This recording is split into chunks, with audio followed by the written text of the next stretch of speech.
বিশ্বনবীর সুন্নাহ নিয়ে আমাদের দেশে ঠেলাঠেলি আছে না নাই? কে উপরে বাঁধবে, কে নিচে বাঁধবে। হুজুর খুব চমৎকার করে বলেছেন যে আমাদের সহনশীলতা দরকার, সবগুলোই বিশ্বনবীর আমল। এই সহনশীলতার বড় অভাব। সবাইকে আমার মতোই হতে হবে, আমার পোশাকই পড়তে হবে, আমার মতই গ্রহণ করতে হবে, দ্যাটস অ্যাবসলিউটলি রং অ্যাপ্রোচ। এই অ্যাপ্রোচটা ভুল অ্যাপ্রোচ, এটা ঠিক না। সবাই একরকম হবে না। সাহাবাদের মধ্যেও মত পার্থক্য আছে না নাই?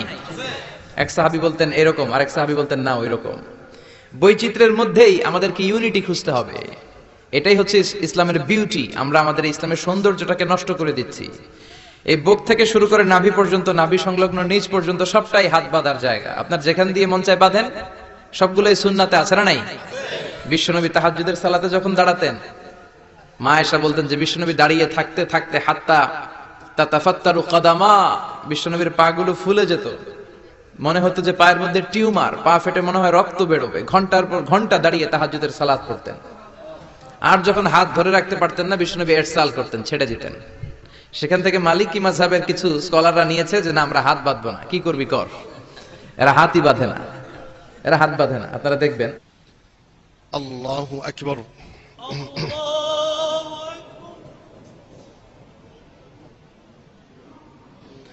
বিসমিল্লাহির রহমানির রহিম। আলহামদুলিল্লাহি রাব্বিল আলামিন আর রহমানির রহিম। বাংলাদেশে এই আমলগুলো দেখা যায় না। আমরা তো পৃথিবীর বিভিন্ন দেশে ঘোরার কারণে এগুলো দেখার সুযোগ হয়েছে। মিশরে গেলাম প্রথম 2008 এর 21 এপ্রিল। ওখানে যে এই প্রথম এই আমলটা দেখেছি, এর আগে দেখি নাই। এরা হাত বাঁধেন, আল্লাহু আকবার বলে ছেড়ে দেয়।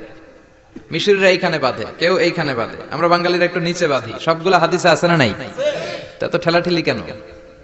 আমিন বিষ্ণু ইসা ইসলাম আস্তেও বলতেন, জোরে বলতেন। হুজুর যেটা বললেন চমৎকার বলেছেন। তো আপনি আস্তে বলতে মনে চায় বলেন, জোরে বলতে মনে চায় বলেন, সমস্যা নাই। তবে আমিন বলা বাদ দিয়েন না। কারণ তোমরা যখন আমিন বলো, ফেরেশতারাও আমিন বলে। ইদা ওয়াফাকা তামিনুকুম মা তামিনিল মালাইকা গুফিরা লাহু মা তাকাদ্দামা মিন যামবি। তোমাদের আমিনের সাথে যখন ফেরেশতাদের আমিন মিলে যায়, তোমাদের সব গুনাহগুলো মাফ করে দেয় কে? আল্লাহ। এজন্য আমিন বলাটাকে স্কিপ করবেন না, বাদ দিবেন না, আমিন বলবেন। যারা জোরে বলতে অভ্যস্ত বলেন, যারা আস্তে বলতে অভ্যস্ত আস্তে বলেন, কিন্তু ঠেলাঠেলির কোনো সুযোগ ইসলামে নাই। ইসলাম তো ব্রড রিলিজিয়ন। ইসলামের বৈচিত্র্য, ইসলামের সৌন্দর্য দেখলে আপনি অবাক হবেন। মানুষের প্রয়োজনীয় এমন কোন জিনিস নাই যেটা আল্লাহ কোরআনে বলে নাই। চিল্লা এখন ঠিক কিনা? মা ফাররাতনা ফিল কিতাবি মিন শাই, এমন কিছু নাই যে আমি কোরআনে বলি নাই। ওয়া নাযালনা আলাইকাল কিতাবা তিবয়ানান লিকুল্লি শাই, এই কোরআনে আমি সবকিছুর সুস্পষ্ট ব্যাখ্যা দিয়ে আমি শুরু করেছি এবং শেষ পর্যন্ত এই ব্যাখ্যাই আমি আল্লাহ কোরআনের ভেতরে দিয়েছি। কোরআন আল্লাহ শুরু করলেন বিসমিল্লাহির রহমানির রহিম দিয়ে, তার মানে বা দিয়ে। কোরআনের শুরু হয়েছে কি দিয়ে? আর কোরআন শেষ হয়েছে মিনাল জিন্নাতি ওয়ান নাস, শেষে সিন দিয়ে। বা আর সিন মিলাইলে কি হয়? এখন এই বাস দিয়ে, বাস কি ওই গাড়িতে চলার বাস না? বাসে চলে কুমিল্লায় যাব ওই বাস না। এই বাস মানে যথেষ্ট, enough, sufficient, kafi. You don't need anything additional for your hidayah and the right sense of direction. তোমার হেদায়েতের জন্য এই কোরআনটাই বাস যথেষ্ট। বিয়ে বাড়িতে নতুন জামাই বাবু খাইতেছে, শালারা কেউ মুরগির রান দেয়, কেউ ঠ্যাং দেয়, কেউ এটা দেয়। জামাই বাবুকে বাস বাস আন্না, বাস বাস, আরে আর দিস না। আমরা বলি না বাস, এটা হচ্ছে ওই বাস। বাস মানে এনাফ, বাস মানে সাফিসিয়েন্ট, বাস মানে কাফি। মানে আল্লাহ বা থেকে বিসমিল্লাহির রহমানির রহিম দিয়ে সিন পর্যন্ত, মানে মিনাল জিন্নাতি ওয়ান নাস পর্যন্ত যা বলে দিলেন বাস যথেষ্ট, সাফিসিয়েন্ট। কিলাকিলির কোনো সুযোগ নাই। চিল্লা এখন ঠিক কিনা? সব বলেছেন, যা দরকার সব বলেছেন। অনেক আগের কাহিনী আল্লাহ বলেছেন। সুলাইমান আলাইহিস সালামের সময়ে কি করতেন, বালকিস কি করেছে, হুদহুদ পাখি কি করেছে, আদম আলাইহিস সালাম কি করেছে, নূহ আলাইহিস সালাম কি করেছে, সাইয়েদনা ইব্রাহিম কি করেছে। মানে স্টোরি, এই স্টোরি গল্প কোরআনের ভেতর আছে না নাই? বাচ্চারা রাত্রে ঘুমাতে চায় না, বলে আব্বু গল্প বলো, আম্মু গল্প বলো। তো আপনারা এই কোরআনের স্টোরিগুলো শোনাবেন, ইসলামের স্টোরিগুলো শোনাবেন, এক এক রাতে এক এক নবীর জীবনী শোনাবেন। এখন ওই বিড়ালের গল্প শোনায়, শিয়াল মামার গল্প।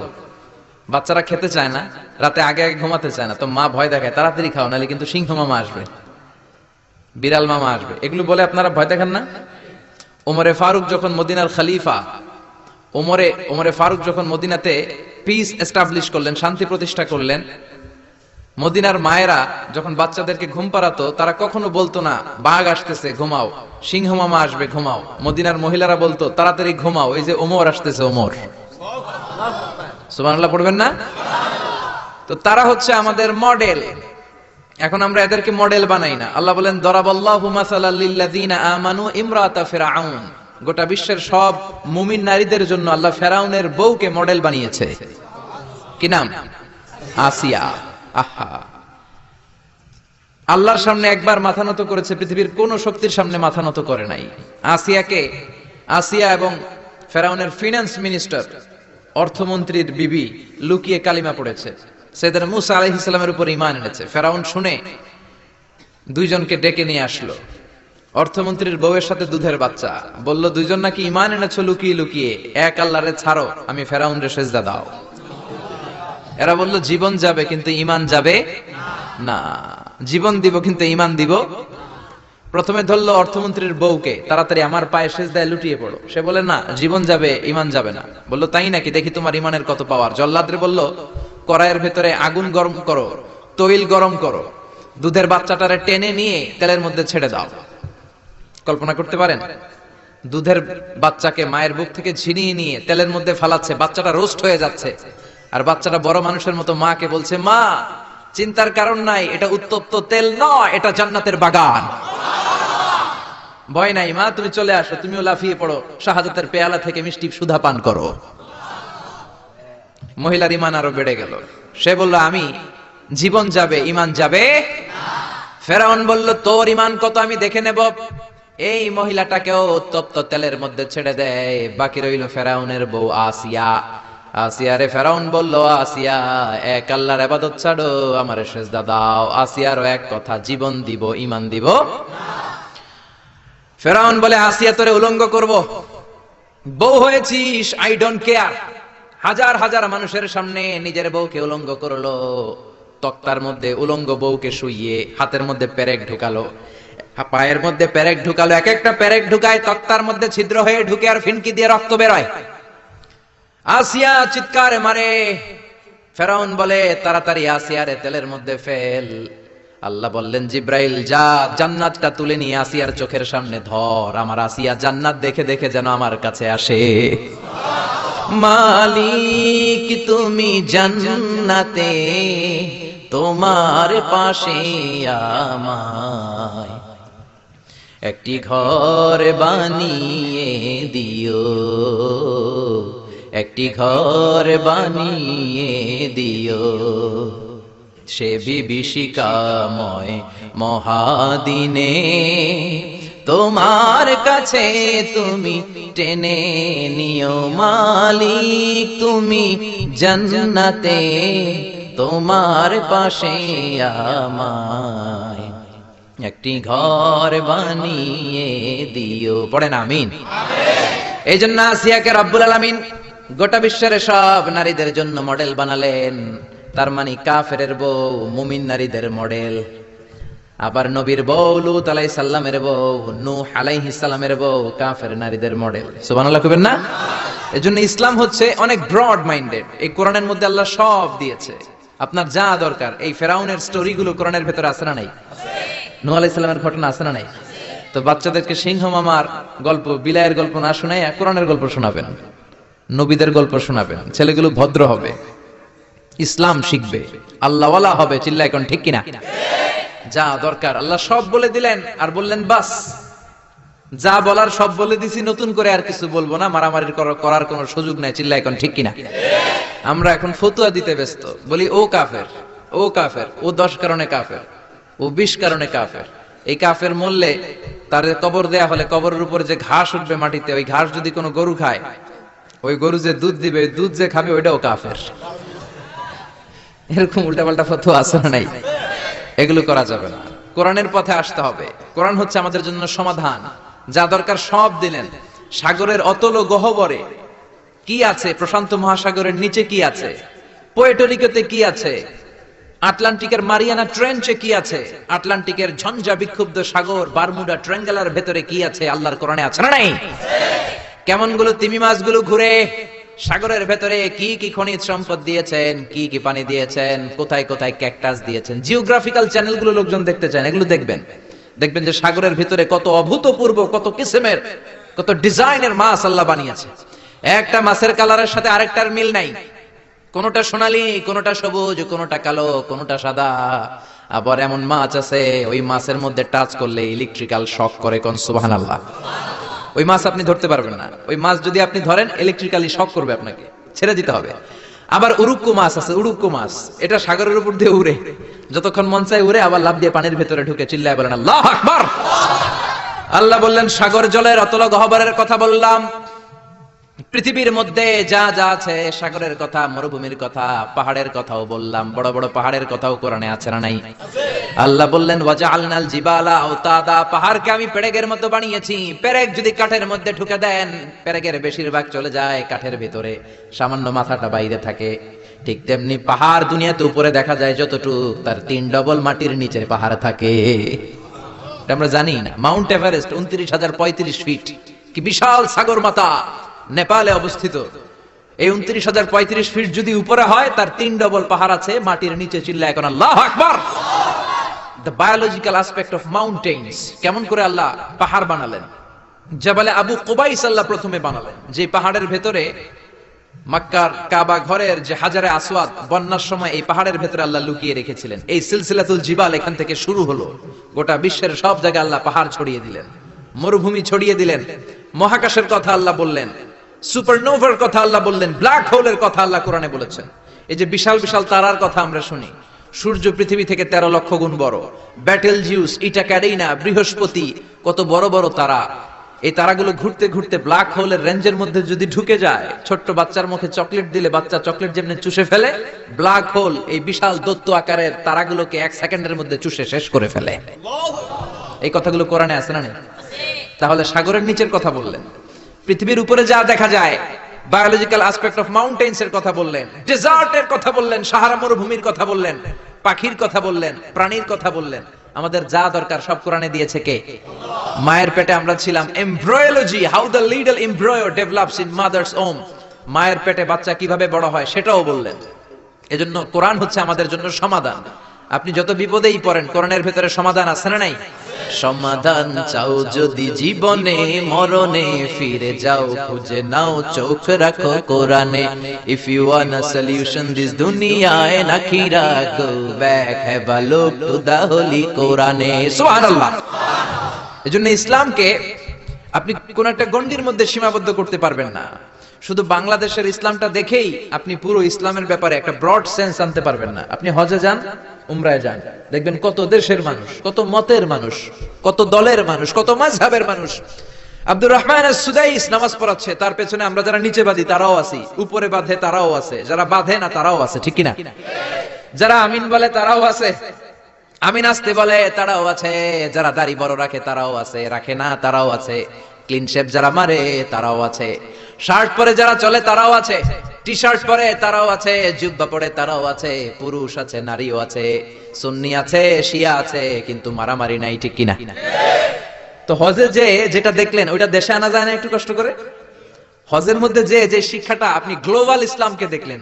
ইসলাম হচ্ছে গ্লোবাল, বিশ্বজনীন, কালজয়ী ধর্ম। এটাকে একটা ছোট্ট জায়গার মধ্যে, একটা দেশের মধ্যে, সিঙ্গেল টেরিটরির ভেতরে, একটা মতের ভেতরে সীমাবদ্ধ করার কোনো সুযোগ নাই। চিল্লায় বলেন ঠিক কিনা? বিশ্বনবী যা শিখিয়েছেন তাতেই কল্যাণ। যতগুলো সুন্নাত বিশ্বনবী দেখিয়েছেন ততগুলোই কল্যাণ। কেউ বিশ্বনবীর এই সুন্নাতটা মানবেন, আপনারা আরেকটা মানলেন, আপনারা আরেকটা মানলেন, সবার মধ্য দিয়ে সুন্নাত জীবিত থাকবে। সুবহানাল্লাহ চিল্লায় পড়েন। এজন্য ইসলাম নিয়ে দলাদলি করবেন না তো।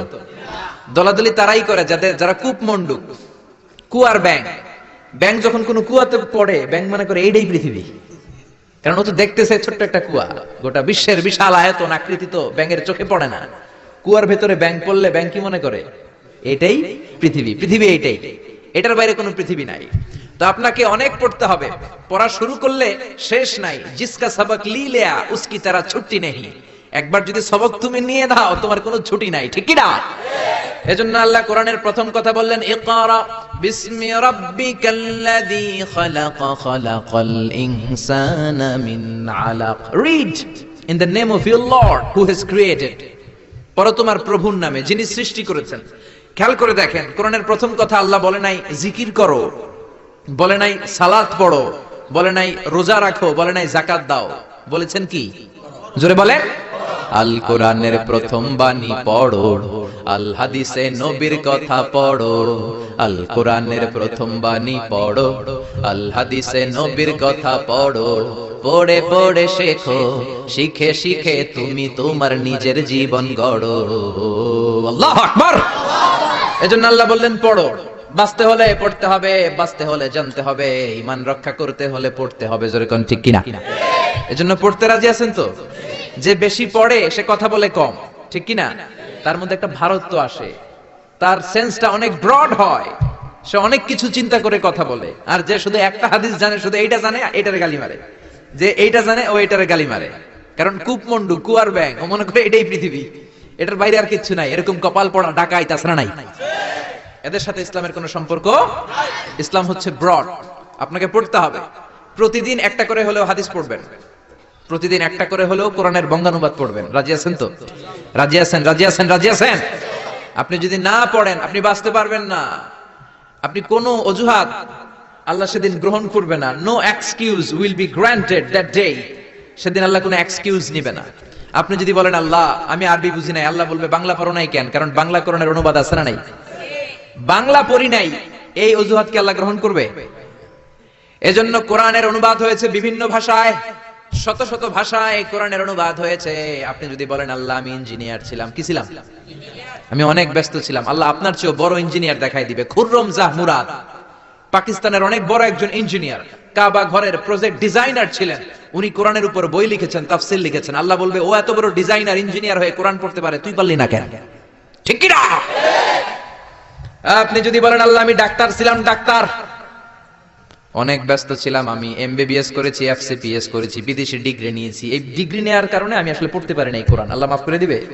কারণ no excuse will be granted that day.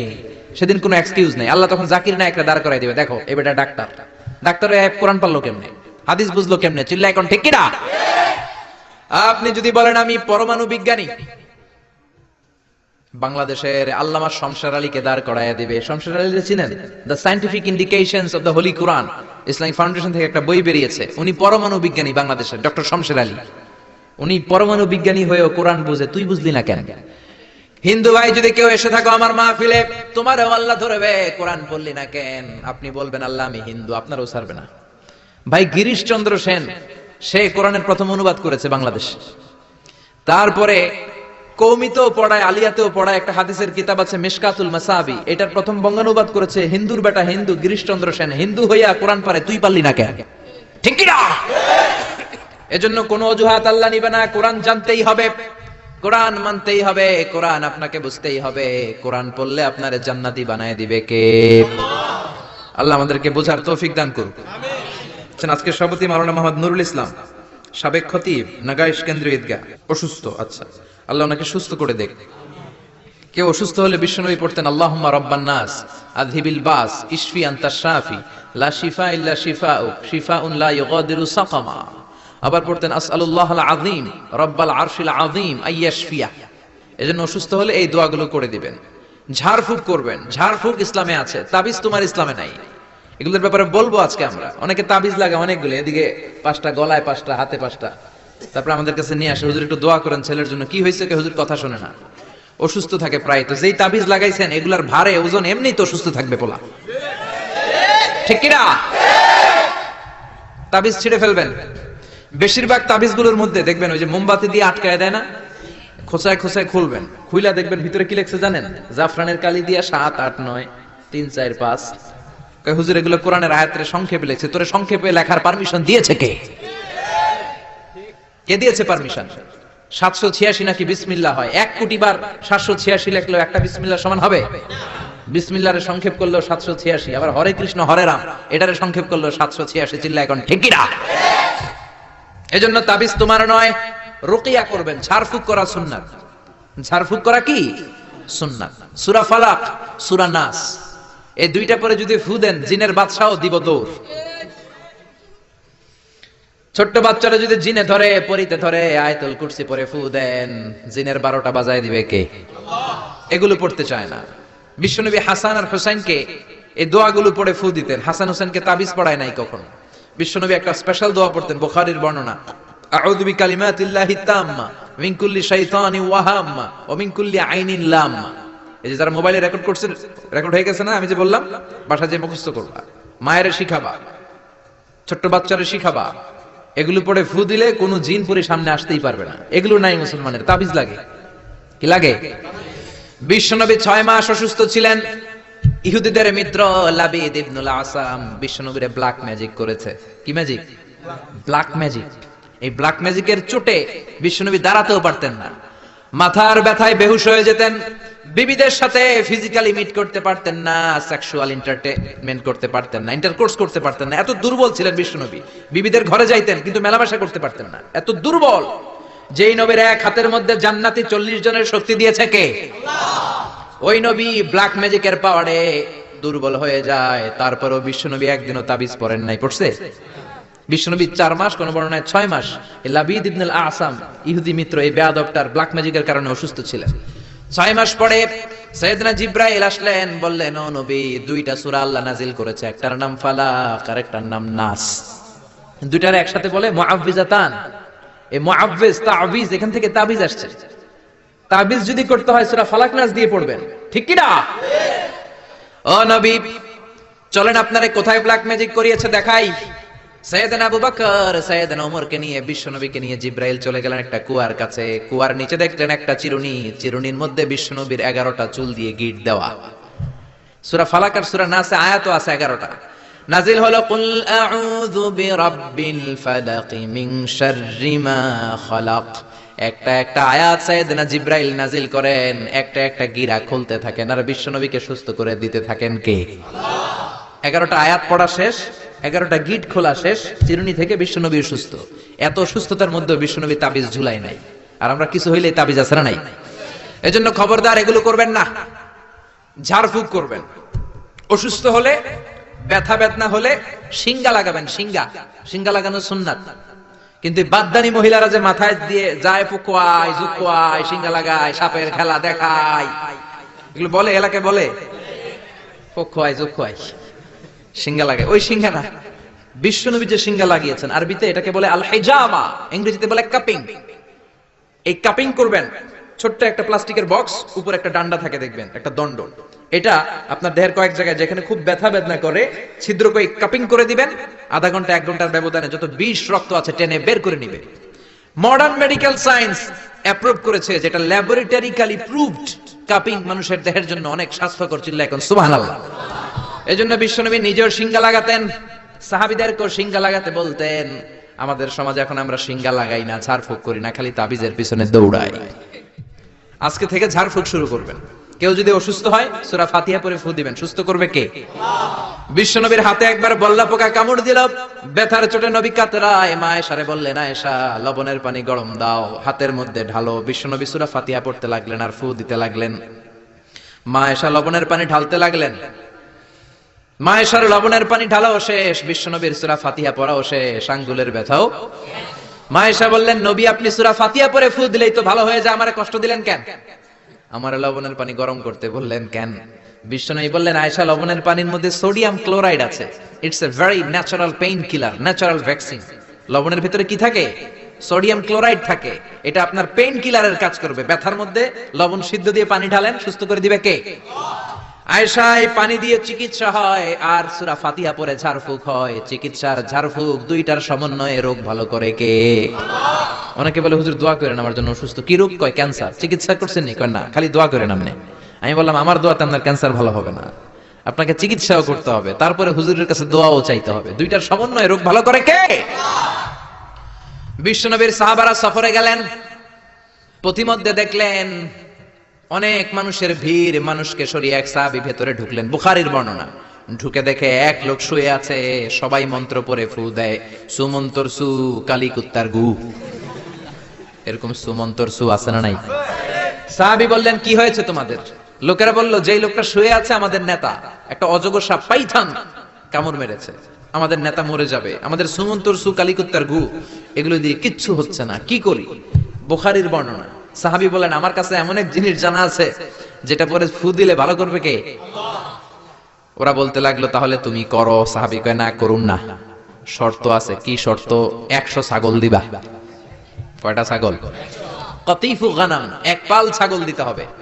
সবাই চিন্তা করলো যেটা অসুস্থ আমাদের নেতা, নেতা মরে গেলে আমরা হয়ে যাবো খেতা, ঠিক কিনা? ছাগলের কোনো সমস্যা নাই, বাড়ি বাড়ি ছাগল তুলতে শুরু করলো। এক পাল ছাগল তোলা হয়ে গেল।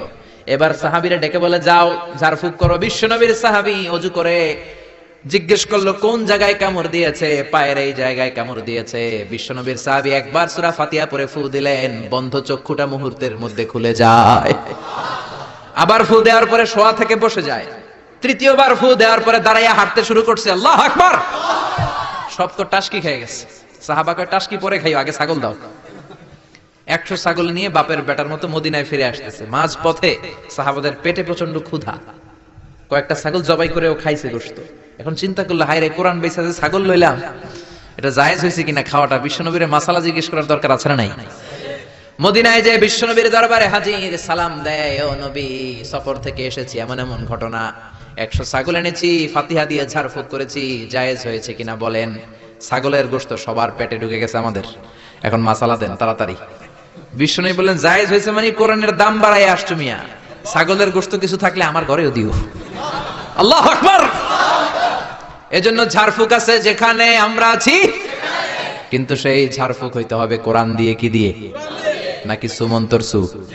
মনে থাকবে, মনে থাকবে। আল্লাহ সহি সমঝ দান করুক, পড়ি আমিন। এবার আমরা সরাসরি কোরআন থেকে শুনবো। আমি শুরুতে সূরা লোকমান থেকে একটা আয়াত তেলাওয়াত করেছি।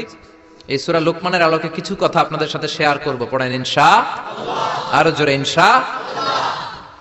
সূরা লোকমান কোরআনের 21 পারার সূরা, 31 নম্বর সূরা। আয়াত আছে 34টা, রুকু আছে 4টা। আমরা দ্বিতীয় রুকু থেকে কথা শুনবো। সূরাটা মাদানী নয়, সূরাটা মাক্কি। সূরাটা কি? মানে হিজরতের আগে অবতীর্ণ হয়েছে। কোরআনে ব্যক্তির নামে মোট 8 সূরা। কয় সূরা? সবাই বলেন না। 8টা সূরা ব্যক্তির নামে, এর মধ্যে 6টা হচ্ছে নবীর নামে, 2টা ওলির নামে। 6টা নবীর নামে। এক হচ্ছে সূরা ইউনুস, সূরা ইউসুফ, সূরা হুদ, সূরা নূহ, সূরা মুহাম্মদ, সূরা ইব্রাহিম। এই 6টা কাদের নামে? নবীর নামে। আর 2টা ওলির নামে, একটা হলো মহিলা ওলি আর একটা পুরুষ ওলি। মহিলা ওলি হচ্ছে মারইয়াম, ঈসা আলাইহিস সালামের মা, ওনার নামে একটা সূরা আছে না নাই? কাফ হা ইয়া আইন সাদ আছে না নাই? আর একটা হচ্ছে পুরুষ ওলি, তিনি হচ্ছেন লোকমান আলাইহিস সালাম। কোন সুবহানাল্লাহ। লোকমান আল হাকিম, আল্লাহ ওনাকে অনেক জ্ঞান দিয়েছেন, অনেক প্রজ্ঞা দিয়েছেন, অনেক মেধা দিয়েছেন, অনেক বুদ্ধিমত্তা দিয়েছেন। উনি ওনার ছেলেকে 10টা উপদেশ দিয়েছেন। এই উপদেশ বাণীগুলো আল্লাহর কাছে এত ভালো লেগেছে, আল্লাহ সরাসরি কোরআনের মধ্যে উপদেশগুলো তুলে ধরেছে। সুবহানাল্লাহ। বাড়িতে যে বলেন প্রজ্ঞার মোড়কে সুসজ্জিত 10টা উপদেশ বাণী, মহামূল্যবান উপদেশ বাণী। এখানে বাবা যারা এসেছেন, আপনারা সবাই আপনাদের ছেলেদেরকে এই উপদেশগুলো দিতে হবে। এখন থেকেই তাদেরকে কোরআন শিখাতে হবে। এজন্য ইসলাম বলে জন্ম নেওয়ার পরে বাচ্চার কানে তুমি আজান দাও। যদিও বাচ্চার উপর এখনো তার আমলনামা শুরু হয় নাই, কিন্তু তার কানের সামনে ইসলামটা তুমি পৌঁছে দাও। এখনো তার নামাজ ফরজ না, রোজা ফরজ না, বড় হয় নাই, আমলনামা শুরু হয় নাই, কিন্তু জন্মের পরেই আজান, কারণ ইসলামটাকে কানের সামনে তুলে ধরো। 7 বছর বয়স হয়েছে, একটা সুন্দর নাম রাখো। সুন্দর নামের দরকার আছে না নাই? এখন সুন্দর নাম রাখতে চায় না। আজকে যার বাসায় খেলাম, ছেলের নাম আল ফারাবি, একজন বড় দার্শনিকের নামে নাম, খুব সুন্দর। এগুলো রাখবেন। লোকমান এই নাম রাখবেন। লোকমান নামটা কেমন লাগে? সুন্দর লাগে তো? এই ভালো ভালো নামগুলো রাখবেন, তাহলে ছেলেগুলোর ভদ্র বানাবে কে? এখন অনেক বাসায় গেলে বাচ্চাদের এমন নাম শোনা যায়, অবাক হয়ে যায়। চাচা গ্রাম থেকে শহরে আসছে ভাতিজার সাথে দেখা করতে, গ্রাম থেকে শাকসবজি নিয়ে আসছে। তো যাওয়ার পরে ভাতিজা নাস্তা দিচ্ছে চাচাকে, চাচা খান। চাচা নাস্তা খায় আর বলে অনেকদিন পরে আসছি, তোমার নাকি 1 ছেলে 1 মেয়ে, আমার সাথে তো কোনোদিন দেখা হয় নাই, ডাকো না একটু দেখা করি। ভাতিজা ওদেরকে ডাক দিছে, ব্রাশ ফায়া। ব্রাশ ফায়া শুই না, চাচা খানা থিয়া দিছে দৌড়। ভাতিজা বলে চাচা দৌড়ায়েন না, চাচা আইজো দৌড়, কাইলো দৌড়, জনমের দৌড়। চাচাও দৌড়ায়, ভাতিজাও দৌড়ায়। চাচা কয়, ভাতিজা বয়স আমার 80, আমারে তুই ব্রাশ ফায়ার করিস না। ভাতিজা বলে, চাচা এই ব্রাশ ফায়ার ওই ব্রাশ ফায়ার না, ছেলের নাম ব্রাশ, মেয়ের নাম ফায়ার। বলছে ছেলে মেয়েরে ডাকো, তো ভাতিজা বলছে ব্রাশ ফায়ার। কপাল পোড়া, এরকম নাম আছে না নাই? আহাব্বুল আসমা ইলাল্লাহ আব্দুল্লাহ, আব্দুর রহমান। আল্লাহর কাছে সবচাইতে প্রিয়তম নাম হচ্ছে আব্দুল্লাহ আর হচ্ছে আব্দুর রহমান। সুবহানাল্লাহ পড়েন। এই নামগুলো রাখতে রাজি আছেন তো? আব্দুল্লাহ, আব্দুর রহমান রাখবেন। নবীদের নামে নাম রাখবেন, সাহাবাদের নামে নাম রাখবেন, তাহলে ছেলেগুলো ভদ্র হবে, নামাজি হবে, ঠিক কিনা? সাইয়েদনা লোকমান তার ছেলেকে উপদেশ দিলেন 10টা। জোরে বলেন কয়টা? উপদেশগুলো আল্লাহর কাছে এত ভালো লেগেছে, আল্লাহ সরাসরি কোরআনে যেমন যেমন বাবা উপদেশ দিয়েছিল তেমন তেমন আল্লাহ তুলে ধরেছে। এজন্য সব বাবাদের উচিত ছেলেদেরকে উপদেশ দেয়া। ছেলে যত ছোটই হোক তার কানে আপনি ইসলাম পৌঁছে দেন, জন্মের পরে কানে আজান দেন, বয়স যখন 7 দিন আকিকা দেন। আকিকা অনেকে দেরি করে দেয়, কুরবানির সাথে দেয়, হ্যাঁ আদায় হবে, কিন্তু 7 দিনে দিলে সুন্নাত সম্মত আদায় হবে, ঠিক কিনা? 7 দিনে দিবেন। 7ম দিনে মেয়ে হলে 1টা খাসি, ছেলে হলে 2টা খাসি। বিশ্বনবীর সুন্নাহ নিয়ে আপনি থাকেন, এটার মধ্যে বরকত, রহমত, মার্সি, ব্লেসিং চাচরা নাই। 7 দিনের দিন নাম রাখবেন, আকিকা দিবেন, কোরআন শিখাবেন। ছেলে যখন বড় হবে ছেলের হাতে কোরআন তুলে দিবেন, ছেলেটা কোরআন বলা হবে। আর যদি ছেলের হাতের মধ্যে গানের বাদ্যযন্ত্র তুলে দেন, গানকে ভালোবাসবে। আমার বাবার মুখে প্রথম যেদিন শুনেছিলাম গান, সেদিন থেকে গানি জীবন, গানি আমার প্রাণ। আমার মায়ের আদেশ বাবার মতো গাইতে হবে গান, সেদিন থেকে গানি জীবন, গানি আমার প্রাণ। তো গান জীবন প্রাণ তো হইবে। গান শিখাইছেন, কোরআন শিখান নাই, কপাল পোড়া। গান না শিখায়া ছেলেটারে যদি কোরআন শিখাতেন, ছেলেটা বলতো বাবার মুখে প্রথম যেদিন শুনেছি কোরআন, সেদিন থেকে কোরআনি জীবন, কোরআনি আমার প্রাণ, ঠিক কি না? এজন্য জীবনটা শুরু করবেন কোরআন দিয়ে, জীবন শুরু করবেন ইসলাম দিয়ে, তখনই ছেলেগুলো ভদ্র হবে। ছোট্ট অবস্থায় ইসলাম শিখান, ছোট্ট অবস্থায় নামাজ শিখান, নামাজি হবে, বড় হলে হবে না। এজন্য মুরব্বীরা বলে কাঁচা না নোয়ালে বাস, পাকলে করে সব মুখস্থ। কাঁচা না নোয়ালে বাস, পাকলে করে টাস টাস। আসলে কথাটা ঠিক।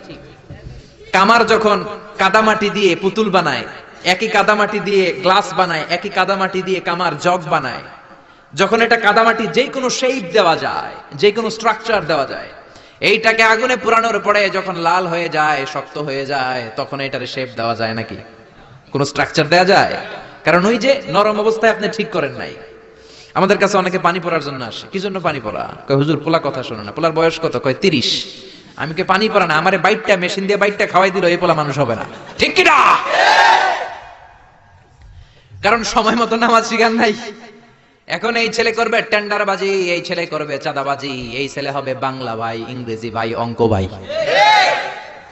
এই ছেলে হবে ডাকাত, এই ছেলে 31st নাইটে মেয়েদের ওন্না ধরে টানাটানি করবে, এই ছেলে ধর্ষণে সেঞ্চুরি করবে, এই ছেলে গাঞ্জার টাকা না পাইলে মায়ের লাথি মাইরা ঘর থেকে তাড়াবে। ছোট্টবেলায় শিখান নাই তো? এজন্য সাইয়েদনা লোকমান ছোট্টবেলা থেকে এই ছেলের জন্য 10টা উপদেশ দিলেন। দুনিয়ার সব বাবাদের উচিত ছেলেদেরকে এই উপদেশ দেয়া। দিতে রাজি আছেন? রাজি আছেন? রাজি আছেন? এই লোকমান ছিল একজন কৃতদাস।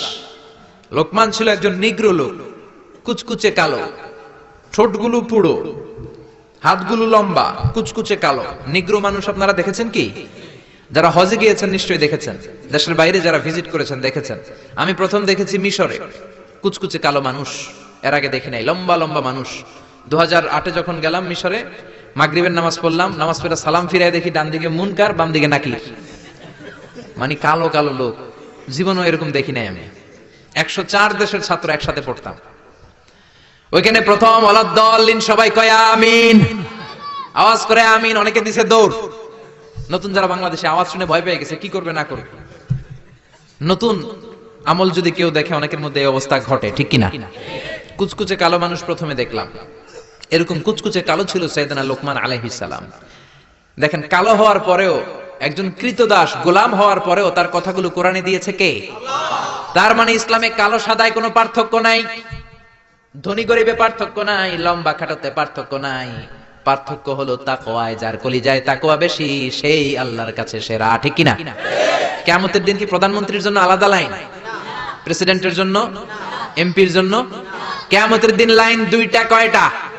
আসহাবুল ইয়ামিন, আসহাবুশ শিমাল। একটা হবে ডানপন্থী আর একটা বামপন্থী। ডানপন্থীদের হাতের মধ্যে থাকবে লা ইলাহার পতাকা, আলিল্লাহি তাকবীর, আল্লাহু আকবার। আর বামপন্থীদের ওইখানে কিল ঘুষি আছে না নাই? দল দুইটা। ওই দিন হবে আসল খেলা, ফাইনাল খেলা, ঠিক কি না? এজন্য ইসলাম বলে there is no difference between black and white, between upper and lower, between the richer section of the society and poorer section of the society, between the prime minister, member of the parliament and rickshaw puller, factory labor. Everyone is totally equal, 100% equal, completely equal in the eyes of Islam. চিল্লা এখন ঠিক কি না? সাদা কালায় পার্থক্য নাই, প্রধানমন্ত্রী কুলিওয়ালা ঠেলাওয়ালা রিকশাওয়ালায় পার্থক্য নাই। পার্থক্য হলো যার কলিজায় তাকওয়া বেশি সেই আল্লাহর কাছে সেরা। এজন্য লোকমান আলাইহিস সালামের কথাকে আল্লাহ সরাসরি কোট করতে একটু কুণ্ঠাবোধ করলেন, আল্লাহ তুলে দিলেন কথাগুলো। পেশায় ছিল রাখাল, পেশায় কি ছিল? সারাদিন ছাগল চড়াতো, রাতের বেলায় যখন ঘরে ফিরতো এলাকার মানুষগুলো এরকম বসতো ওনার কথা শোনার জন্য। মাগরিবের পরে হাজার হাজার লোক চলে আসতো এই রাখালের কথা শুনতে, কারণ আল্লাহ তাকে হিকমত দিয়েছে, প্রজ্ঞা দিয়েছে, বিবেক দিয়েছে, কমন সেন্স দিয়েছে। সাইয়েদনা লোকমানের কথা শোনার জন্য হাজার হাজার লোক হয়। লোকমানের মুনিব ভাবে ঘটনা কি, আমি হলাম ওর মুনিব, আমার কাছে কেউ আসে না। আর এই লোকটা আমার কর্মচারী, কুচকুচে কালো দেখতে, তার কথা শোনার জন্য লোকেরা আসে কেন? লোকদের জিজ্ঞেস করলো তোমরা আসছো কেন? আপনার রাখাল ছেলের মাথার মধ্যে এত হিকমত, এত বুদ্ধি, তার কথাগুলো শোনার জন্য আমরা এসেছি। আমার এই রাখালের এত হিকমত, এত বুদ্ধি, দেখি তো কি হিকমত আছে। ডেকে আনলো একবার লোকমানকে, লোকমান তাআলা হুনা, এদিকে আসো। ইবনে জারির আত-তাবারি ওনার তাফসীরের ভেতরে, তাফসীর ইবনে জারির আত-তাবারি, এটার মধ্যে উনি লিখেছেন, উনি যে কত কিছু লিখেছেন, উনি একটা তারিখের গ্রন্থ, ইতিহাসের গ্রন্থ লিখেছেন, তারিখ আত-তাবারি। আলেম যারা আছেন বুঝবেন, উনি জীবনে যত পৃষ্ঠা লিখেছেন ওইটা দিয়ে যদি উনার জীবনের বয়সটারে ভাগ দেওয়া হয়, এভারেজে উনি দৈনিক প্রতিদিন লিখেছেন 85 পৃষ্ঠা। আমরা 85 পৃষ্ঠা তো পড়তেও পারি না। আপনি একদিনে 85 পৃষ্ঠা পড়ছেন কোনোদিন? উনি প্রতিদিন লিখতেন অন এভারেজ 85 পেজেস। 85 পৃষ্ঠা প্রতিদিন লিখতেন। উনি ওনার তাফসীর এনেছেন। মুনিব লোকমান ডেকে বলে, ও লোকমান, ইযবাহ শাতান, একটা ছাগল জবাই করো, ওয়া আখরিজ মিনহা আতিয়াবা মুদগাতাইন, এবার ছাগলের সবচাইতে দুইটা দামি অঙ্গ ছুরি দিয়ে কেটে আনো। সাইয়েদনা লোকমান মুনিবের কথা অনুযায়ী ছাগল জবাই করলেন, জবাই করে জিহ্বাটা আর কলবটা কেটে আনলেন। বললেন, মুনিব, এই দুইটা অঙ্গ সবচেয়ে দামি। এবার মুনিব বলল, ইযহাব ওয়াজবাহ শাতান উখরা, আরেকটা ছাগল জবাই করো, ওয়া আখরিজ মিনহা আখবাস মুদগাতাইন, এবার সবচেয়ে নিকৃষ্ট দুইটা অঙ্গ কেটে আনো। এবার সাইয়েদনা লোকমান আবার ছাগল জবাই করলেন, আবারও জিহ্বা আর কলব কেটে নিয়ে আসলেন। মুনিব বলে, মা হাদা ইয়া লোকমান, ও লোকমান, সবচাইতে উৎকৃষ্ট দুইটা অঙ্গ কেটে আনার জন্য বললাম, জিহ্বা আর কলব আনলা, সবচেয়ে নিকৃষ্ট দুইটা অঙ্গ কেটে আনতে বললাম, তখনও জিহ্বা আর কলব আনলা, ঘটনাটা কি? সাইয়েদনা লোকমান বললেন, জিহ্বা যদি ভালো হয় এর চেয়ে ভালো অঙ্গ আর হয় না, জিহ্বাটা যদি খারাপ হয় এর চেয়ে খারাপ অঙ্গ আর হয় না, ঠিক না? এই জিহ্বা দিয়ে যদি কোরআনের তেলাওয়াত করেন, এই জিহ্বা দিয়ে যদি আপনি আল্লাহর জিকির করেন, এই জিহ্বা দিয়ে যদি কোরআনের দাওয়াত দেন, এই জিহ্বা দিয়ে যদি ভালো ভালো কথা বলেন, এই জিহ্বাটাই হলো সেরা অঙ্গ। আর এই জিহ্বা দিয়ে যদি মিথ্যা কথা বলেন, ওয়াদার খেলাফ করেন, মানুষকে গালি দেন, চগলখুরি করেন, গীবত করেন, জিহ্বার চেয়ে খারাপ কোন অঙ্গ হতে পারে? এজন্য আল্লাহ বললেন, আলাম নাজআল লাহু আইনাইনি ওয়া লিসানাও ওয়া শাফাতাইনি ওয়া হাদাইনাহুন নাজদাইন। ও গোলাম, তোরে চোখ দিলাম, ঠোঁট দিলাম, তোরে আমি জিহ্বা দিলাম। জিহ্বা দিলেন কে? আল্লাহ। জিহ্বা না থাকলে খাবারের স্বাদ নিতে পারতেন? জোরে বলেন। আল্লাহর দেহের অঙ্গগুলোর সেটিং এত সুন্দর। এই দেখেন, খাবো, এইখানে মুখ, চাবানোর জন্য ভিতরে দাঁত, ঘ্রাণ নেওয়ার জন্য তার 2 ইঞ্চি উপরে নাক, দেখার জন্য চোখ। আচ্ছা, আমাদের চোখ দুইটা যদি পিছনে থাকতো, এদিকে একটা দিকে একটা, তাহলে খাওয়ার সময় এটা ভালো কি খারাপ দেখার জন্য এভাবে নেওয়া লাগতো, তাই না? আচ্ছা, নাক যদি এইখানে না থাকে, নাক থাকতো এইখানে, পিঠে, পিঠে যদি নাকটা থাকতো, তাহলে খাওয়ার আগে এটা কি ভালো খাবার না বাসি খাবার, আগে নাকের এইখানে দেখানো লাগতো, একটু সুইকা দেখে ভালো কিনা, ঠিক কিনা? চোখ যেখানে আল্লাহ রাখলেন, এখান থেকে যদি মাত্র 2 ইঞ্চি উপরে এইখানে হয়তো বাম চোখটা, এদিকে ডান চোখটা কি হইতো? ফুটবল খেলতে যায়, ফুটবলে হেড দিতে গেলে চোখ দুইটা ডিমের মতো পৌঁছে যেত, ঠিক কি না? কান দুইটা চমৎকার জায়গায় দিলেন, আপনি অবাক হয়ে যাবেন। আল্লাহর এই বডি মেকানিজম, হিউম্যান অ্যানাটমি নিয়ে যদি আপনি চিন্তা করেন, কিভাবে আল্লাহ ডিএনএ দিয়েছেন, ডাইঅক্সিরিবো নিউক্লিক অ্যাসিড, যেটা আমাদের প্রাণের ব্লুপ্রিন্ট। কোটি কোটি ডিএনএ, আমার দাদা, আমার পরদাদা, আমার 14 দাদা, কে কোন ধরনের বৈশিষ্ট্য, ক্যারেক্টারিস্টিক্স, কোয়ালিটি নিয়ে এসেছে, সব ডিএনএ এর মধ্যে আল্লাহ দিয়ে দিয়েছেন। একজনের ডিএনএ এর সাথে আরেকজনের ডিএনএ এর কোনো মিল নাই, কোন সুবহানাল্লাহ। এমন ভাবে সেটিং করেছেন যেটা যেখানে দরকার। খেয়াল করে শুনেন, এই যে কানটা, এই কানটা যদি আল্লাহ এই বগলের নিচে দিত, আর এই ডান কানটা যদি এই বগলের নিচে দিত, আজকে আমার ওয়াজ শোনা লাগতো এইভাবে, ঠিক কি না? কারণ এইভাবে যদি কান চাপা পড়ে থাকে, কথা শোনা যাবে? সুবহানাল্লাহ কইতে পারলেন না? এজন্য আল্লাহ বললেন, আলাম নাজআল লাহু আইনাইনি ওয়া লিসানান ওয়া শাফাতাইনি ওয়া হাদাইনাহুন নাজদাইন। তোরে জিহ্বা দিলাম, জিহ্বা দিয়ে স্বাদ নেয়ার সুযোগ দিলাম। আমাদের এই যে জিহ্বা, নরম নরম টিস্যু দিয়ে আল্লাহ জিহ্বাটারে বানিয়েছেন। এই জিহ্বার পার স্কয়ার সেন্টিমিটারে টেস্ট বার্ড আছে 84টা।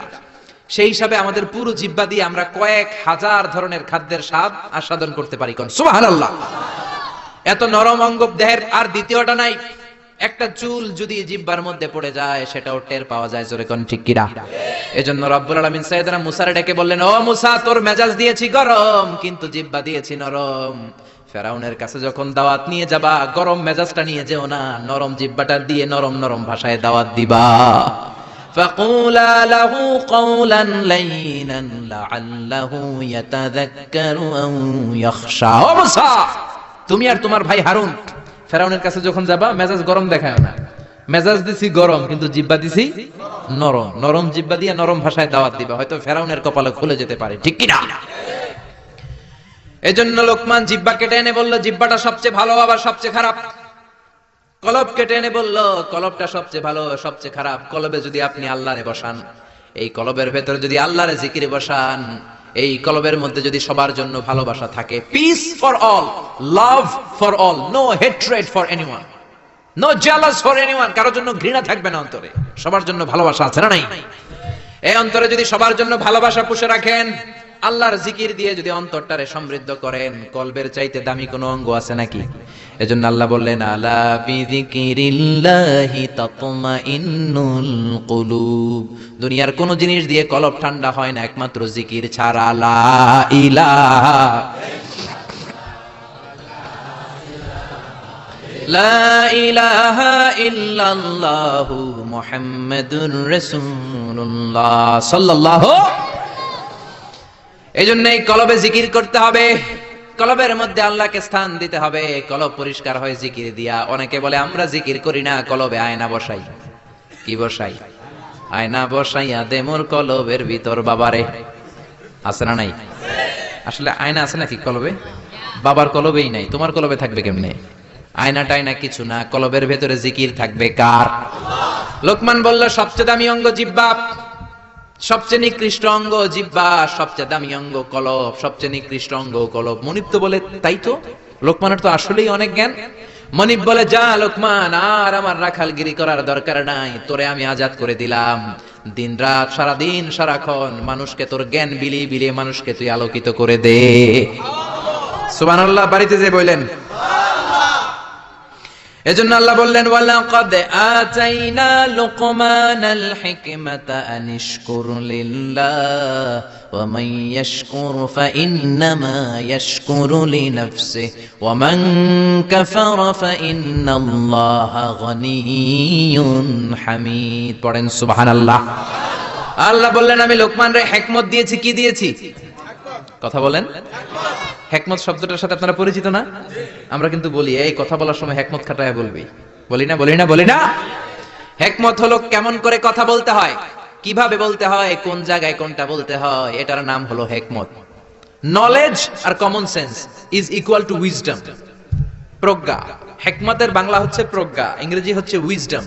আপনার যে জ্ঞান আছে, জ্ঞানের সাথে যদি কমন সেন্সটারে কাজে লাগান, ওইটাই প্রজ্ঞা, তখনই আপনি ওয়াইজ ম্যান হয়ে যাবেন, ঠিক না?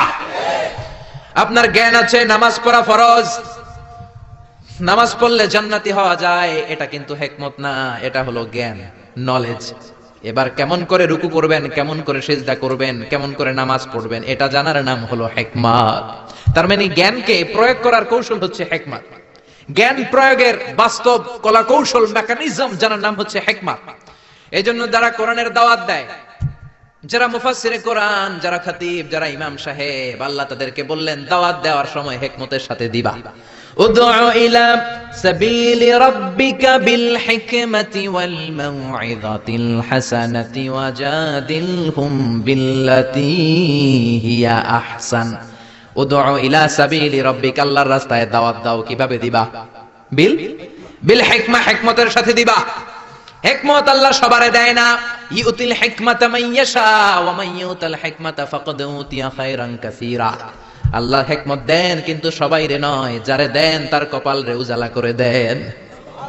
হিকমতের আরেক অর্থ সুন্নাহ। বিশ্বনবী ইউআল্লিমুহুমুল কিতাব ওয়াল হিকমা, কিতাব শিখাবে আর বিশ্বনবীর সুন্নাত শিখাবে। এই সব হিকমত আল্লাহ লোকমানকে দিয়েছেন। এজন্য রব্বুল আলামিন আমাদেরকেও হিকমত দেখ। আমরা চাই কি চাই না? চাই কি চাই না?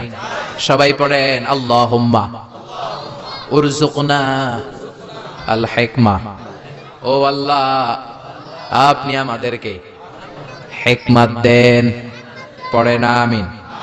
আমি লোকমানকে হিকমত দিয়েছি আর বলেছি আনিশকুর লিল্লাহি ওয়া মান ইয়াশকুরু ফাইন্নামা ইয়াশকুরু লিনাফসি। হিকমত দিয়ে আমি লোকমান রে বললাম, ও লোকমান, আনিশকুর লিল্লাহ, শুকরিয়া করবা কার? জোরে বলেন কার? আল্লাহর শুকরিয়া করবা, কারণ শুকরিয়া করলে নেয়ামত বাড়ায় দেয় কে? শুকরিয়া না করলে নেয়ামত কেড়ে নেয় কে? লা ইন শাকারতুম লা আযীদান্নাকুম ওয়া লা ইন কাফারতুম ইন্না আযাবি লাশাদীদ।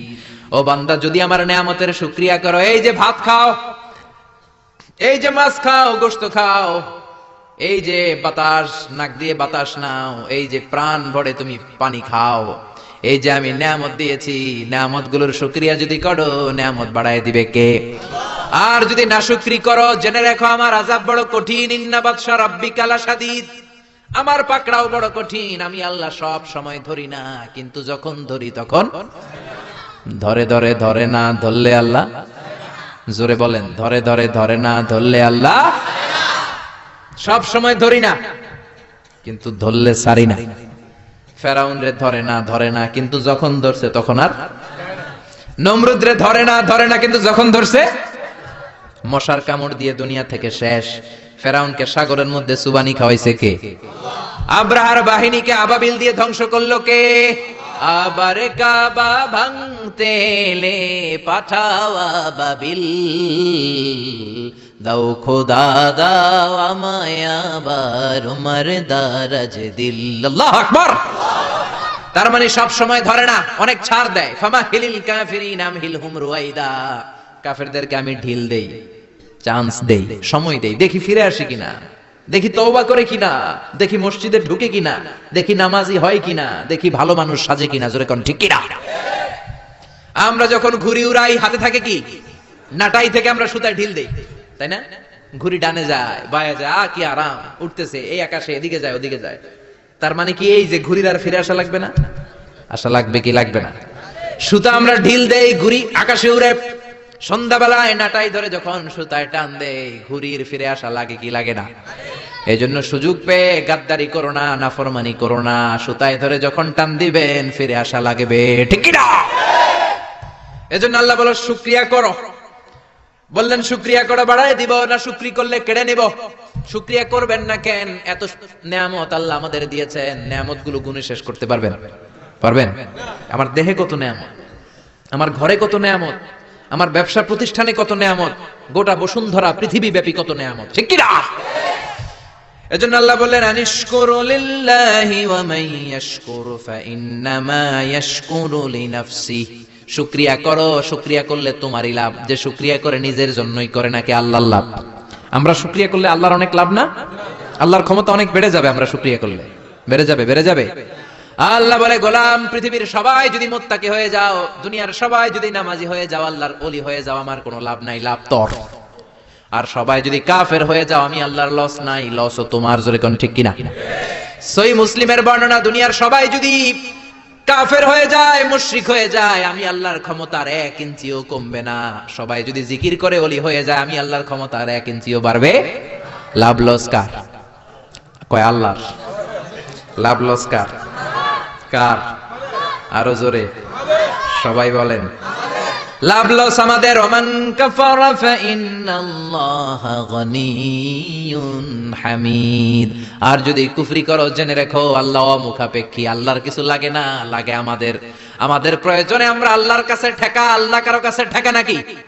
আমাদের প্রয়োজনে আমরা আল্লাহর কাছে চাই, আল্লাহ কারো কাছে চাই নাকি? এবার সাইয়েদনা লোকমান ছেলেরে দাওয়াত দিবেন, ছেলেরে উপদেশ দিবেন, শুনতেছেন? আল্লাহ বলেন ওয়াইয ক্বালা লুকমানু লিবনিহি ওয়া হুয়া ইয়াইদুহু ইয়া বুনাইয়া লা তুশরিক বিল্লাহ ইন্নাশ শিরকা লাযুলমুন আযীম। শুরু করলেন উপদেশ। ও নবী, স্মরণ করুন ওই সময়ের কথা যখন লোকমান তার ছেলেকে উপদেশ দিচ্ছে। এজন্য ছেলেরে নসিহত করবেন, উপদেশ দিবেন। বিবিকে নসিহত করবেন। কোরআনে আল্লাহ বলেছে ফাইদুহুন্না, বিবিরে ওয়াজ করো। আমরা ওয়াজ করতে চাই না, ফ্যামিলি মিটিং নাই, ছেলেদেরকে আমরা কিছু বলি না, ছেলেদেরকে উপদেশ দিবেন। লোকমান বলল ইয়া বুনাইয়া, ও আমার বাজান, ও আমার কলিজার টুকরা সন্তান। আদর করে বলবেন, ধমক দিবেন না, এই হারামজাদা, গোলামের পোলা গোলাম, নামাজ পড়স না, আজকে তোর একদিন কি আমার একদিন। পোলাই কেবল ঠিক আছে, আজকে আমনের একদিন, আরেকদিন আমার, ঠিক কিনা? কাজ হবে না। নরম ভাষায় দরদ নিয়ে বলবেন। হৃদয় নিংড়ানো দরদ নিয়ে কোনো কথা বললে ওই কথাটা আরেকজনের হৃদয় স্পর্শ করে, ঠিক কিনা? এজন্য দাওয়াতের ভাষা হতে হবে খুব হৃদয় স্পর্শী, নসিহত হতে হবে খুব কোমল ভাষার। অনেকে নসিহত করে মনে হয় যে আমার কিলাই বেহান, আছে না নাই? এটা তো নসিহত না, এটা ঝগড়া। বাবা ছেলের ডাক দিল ইয়া বুনাইয়া, ও আমার বাজান, ও আমার কলিজার টুকরা, ও আমার বৎস, ও আমার সন্তান, ও আমার কলিজার টুকরা, এরকম দরদ মাখা কণ্ঠে, ও আমার বাজান, ও আমার সন্তান, এভাবে ডাক দেবেন। কলিজার টুকরা সন্তান বলে প্রথম উপদেশ দিচ্ছেন লা তুশরিক বিল্লাহি ইন্নাশ শিরকা লাযুলমুন আযীম। ও আমার কলিজার টুকরা সন্তান, শিরক করো না। কি করো না? সবাই বলেন কি করো না? শিরক করো না, কারণ ইন্নাশ শিরকা লাযুলমুন আযীম, শিরক হলো বড় জুলুম। কারণ এই জুলুমটা কোনো মানুষের উপর জুলুম নয়, জুলুমটা কার উপর? যে আল্লাহ রিজিক দেয়, আল্লাহর না মাইনা আরেকজনরে মানেন, আপনি মুমিন না মুশরিক? যে আল্লাহ আপনার স্রষ্টা, তার ইবাদত না করে আরেকজনের ইবাদত করেন, আপনি মুমিন না মুশরিক? এজন্য বললেন লা তুশরিক বিল্লাহ, শিরক করো না। খেয়াল করবেন, সবচেয়ে জরুরি জিনিস আগে বলতে হয়, এই জিনিসটা অনেক জরুরি। শিরক কিন্তু অনেক ভয়ঙ্কর। শিরক হচ্ছে ভয়ঙ্কর ঈমান বিধ্বংসী মারণাস্ত্র। এই শিরক যদি আপনি করে ফেলেন, আপনার সব শেষ। এজন্য প্রথমে শিরকের কথা বললেন। শিরক হলো ঈমান বিধ্বংসী মারণাস্ত্র, এইডস এর চেয়ে ভয়ঙ্কর, ক্যান্সারের চেয়ে ভয়ঙ্কর। ক্যান্সারের অ্যানসার আছে, শিরকের কোনো অ্যানসার নাই, ঠিক কিনা? বিশ্বনবী বলেন আখফা মিন দাবিবিন নামাল, পিঁপড়ার চেয়েও গুটি গুটি পায়ে তোমার দেহের ভেতরে শিরক নামক ভাইরাস ঢুকে তোমার ঈমানকে সারখার করে দিবে, ঠিক কিনা? এজন্য কখনোই কোনোভাবে শিরক করা যাবে। আমরা যখন নামাজে দাঁড়াই, আল্লাহ বলে নামাজ পড়ে পড়িস, আগে বল শিরক করস কিনা। আমরা বলি ওয়াজ্জাহাতু ওয়াজহিয়া লিল্লাযী ফাতারাস সামাওয়াতি ওয়াল আরদা হানিফাও ওয়া মা আনা মিনাল মুশরিকিন। আমরা বলি ও আল্লাহ, ওয়া মা আনা মিনাল মুশরিকিন, আমরা শিরক করি। আবার যখন আমরা হজ করতে যাই, ইজার পরে, রিদা পরে হজের জন্য যাই, আল্লাহ বলে হজ পরে করিস, আগে বল শিরক করস কিনা। আমরা বলি লাব্বাইক আল্লাহুম্মা লাব্বাইক, লাব্বাইক লা শারীকা লাক লাব্বাইক, ও আল্লাহ কোনো শরীক করি না, কোনো শিরক করি না, কোন সুবহানাল্লাহ। এজন্য আল্লাহ বললেন ইন্নাল্লাহা লা ইয়াগফিরু আন ইউশরাকা বিহি ওয়া ইয়াগফিরু মা দুনা যালিকা লিমান ইয়াশা। আল্লাহ চাইলে সব গুনাহ ক্ষমা করে দিতে পারেন, শুধু শিরকের গুনাহ ছাড়া। কোন গুনাহ ছাড়া? আরো জোরে বলেন। আল্লাহ সব গুনাহ মাফ করেন, কিন্তু শিরকের গুনাহ মাফ করেন। এজন্য হাদিসে কুদসিতে আল্লাহ বললেন পাহাড় পরিমাণ গুনাহ নিয়ে যদি কিয়ামতের দিন আমার সামনে হাজির হয়ে যাও, ওই গুনার মধ্যে যদি শিরকের গুনাহ না থাকে, আমি আল্লাহ পাহাড় পরিমাণ ক্ষমার দয়া নিয়ে তোর কাছে হাজির হয়ে যাব। পাহাড় পরিমাণ গুনাহ, এই গুনার ভিতরে শিরকের গুনাহ নাই, তাহলে পাহাড় পরিমাণ ক্ষমা নিয়ে আমাদের কাছে হাজির হয়ে যাবে কে? এজন্য আল্লাহ ফরমান লা ইন আশরাকতা লা ইয়াহবাতান্না আমালুকা ওয়া লা তাকুনান্না মিনাল খাসিরিন। যদি কোনো ক্রমে শিরক করে ফেলো তোমার সব আমলগুলো বাতিল করে দিবে কে? এজন্য শিরক করা যাবে? শিরক মানে আল্লাহর সমকক্ষ কাউরে মনে করা, আল্লাহর অংশীদার স্থাপন করা, আল্লাহর নামে কাউরে ডাকা, আল্লাহর মতো কাউরে ক্ষমতাবান মনে করা, এটা হচ্ছে শিরক। বুঝতে পেরেছেন? এজন্য প্রথমে ছেলেরা বললেন লা তুশরিক বিল্লাহ, আল্লাহর সাথে শিরক করবা না। শিরক হলো বড় অপরাধ, শিরক হলো মহা পাপ, সব পাপের বাপ। এটা হচ্ছে শিরক। এটা কি শিরক করা যাবে? শিরক তিন ধরনের। কথাগুলো কঠিন, সহজে বুঝালে বুঝবেন। সহজ করে কইতে আমায় কহজে, সহজ করে যায় না কওয়া সহজে। সহজ করে বুঝাচ্ছি কিন্তু মনোযোগ দিয়ে শুনতে হবে। শুনতেছেন তো? তিন প্রকার। প্রথমে শিরক দুই প্রকার, শিরকে আকবার, শিরকে আসগার। শিরকে আকবার মানে বড় শিরক, এই শিরক করলে আপনি মুশরিক, আবার নতুন করে কালিমা পড়তে হবে। এটা তিন ধরনের শিরক ফির রুবুবিয়্যাহ, রব হিসেবে মানতে হবে একজনকে। তিনি কে? আল্লাহর ছাড়া যদি অন্য কাউরে রব মানেন আপনি মুমিন না মুশরিক। এইজন্য কবরের প্রথম প্রশ্ন কি? মার রব্বুক। আপনি যদি কোন জানি না, কোনই আছে না নাই, আপনার বলতে হবে আল্লাহ আমার রব, এই রবই আমার সব, দমে দমে তনু মনে তারি অনুভব। পড়েন আল্লাহ আমার রব।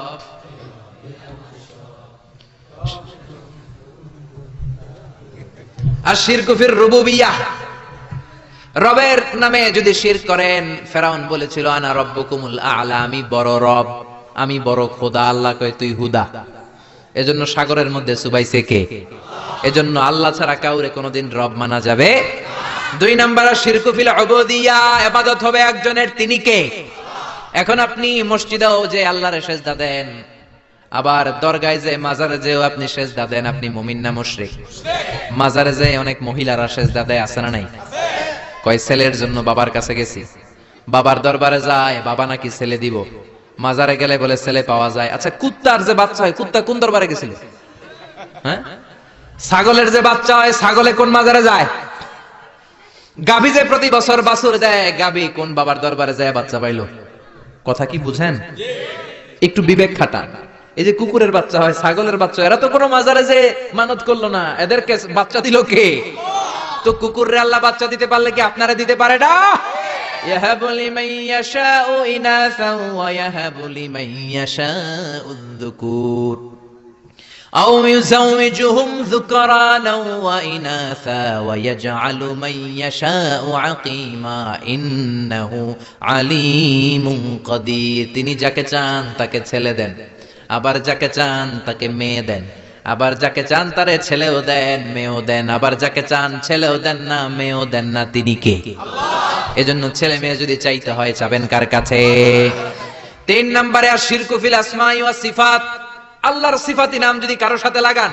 আমার আল্লাহর নাম হলো গাউসুল আযম, মানে মহান সাহায্যকারী। এখন আব্দুল কাদের জিলানীরে যদি বলেন গাউসে পাক, আপনি মুমিন না মুশরিক? খবরদার, আল্লাহ হচ্ছে গাউসুল আযম। আল্লাহ কে? গাউসুল আযম, এটা আল্লাহর নাম, আল গাউস আল আযম। আব্দুল কাদের জিলানী অনেক বড় আল্লাহর ওলি ছিলেন। ওলিরে ওলি বলে ডাকবেন? ওলিরে আল্লাহর নাম দিয়ে ডাকা যাবে? আব্দুল কাদের জিলানী শুধু ওলি ছিলেন না, মুজাহিদ ছিলেন। মুফতাকির বিল্লাহ ছিল ওনার সময়ের প্রেসিডেন্ট। ওই প্রেসিডেন্টের ঘুষাইয়া চাপা ভাঙ্গা দিয়েছে উনি, পিটাইয়া একেবারে সুলতানাত মাটির সাথে মিশিয়ে দিয়েছে।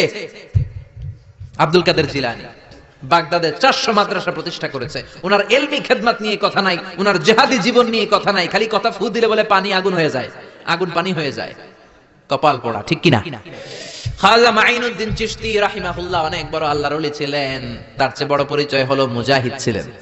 পৃথ্বীরাজের সিংহাসন হিন্দুস্তানে লাথি মেরে উড়িয়ে হিন্দুস্তানের মতো জায়গার মধ্যে কালিমার পতাকা গেড়েছেন, ঠিক কিনা? এই ওয়াজগুলো করে না, শুধু বলে ফু দিয়া এটা করছে, জায়নামাজ বিছাইয়া সাগর পার হইছে, খালি এই ওয়াজ করে।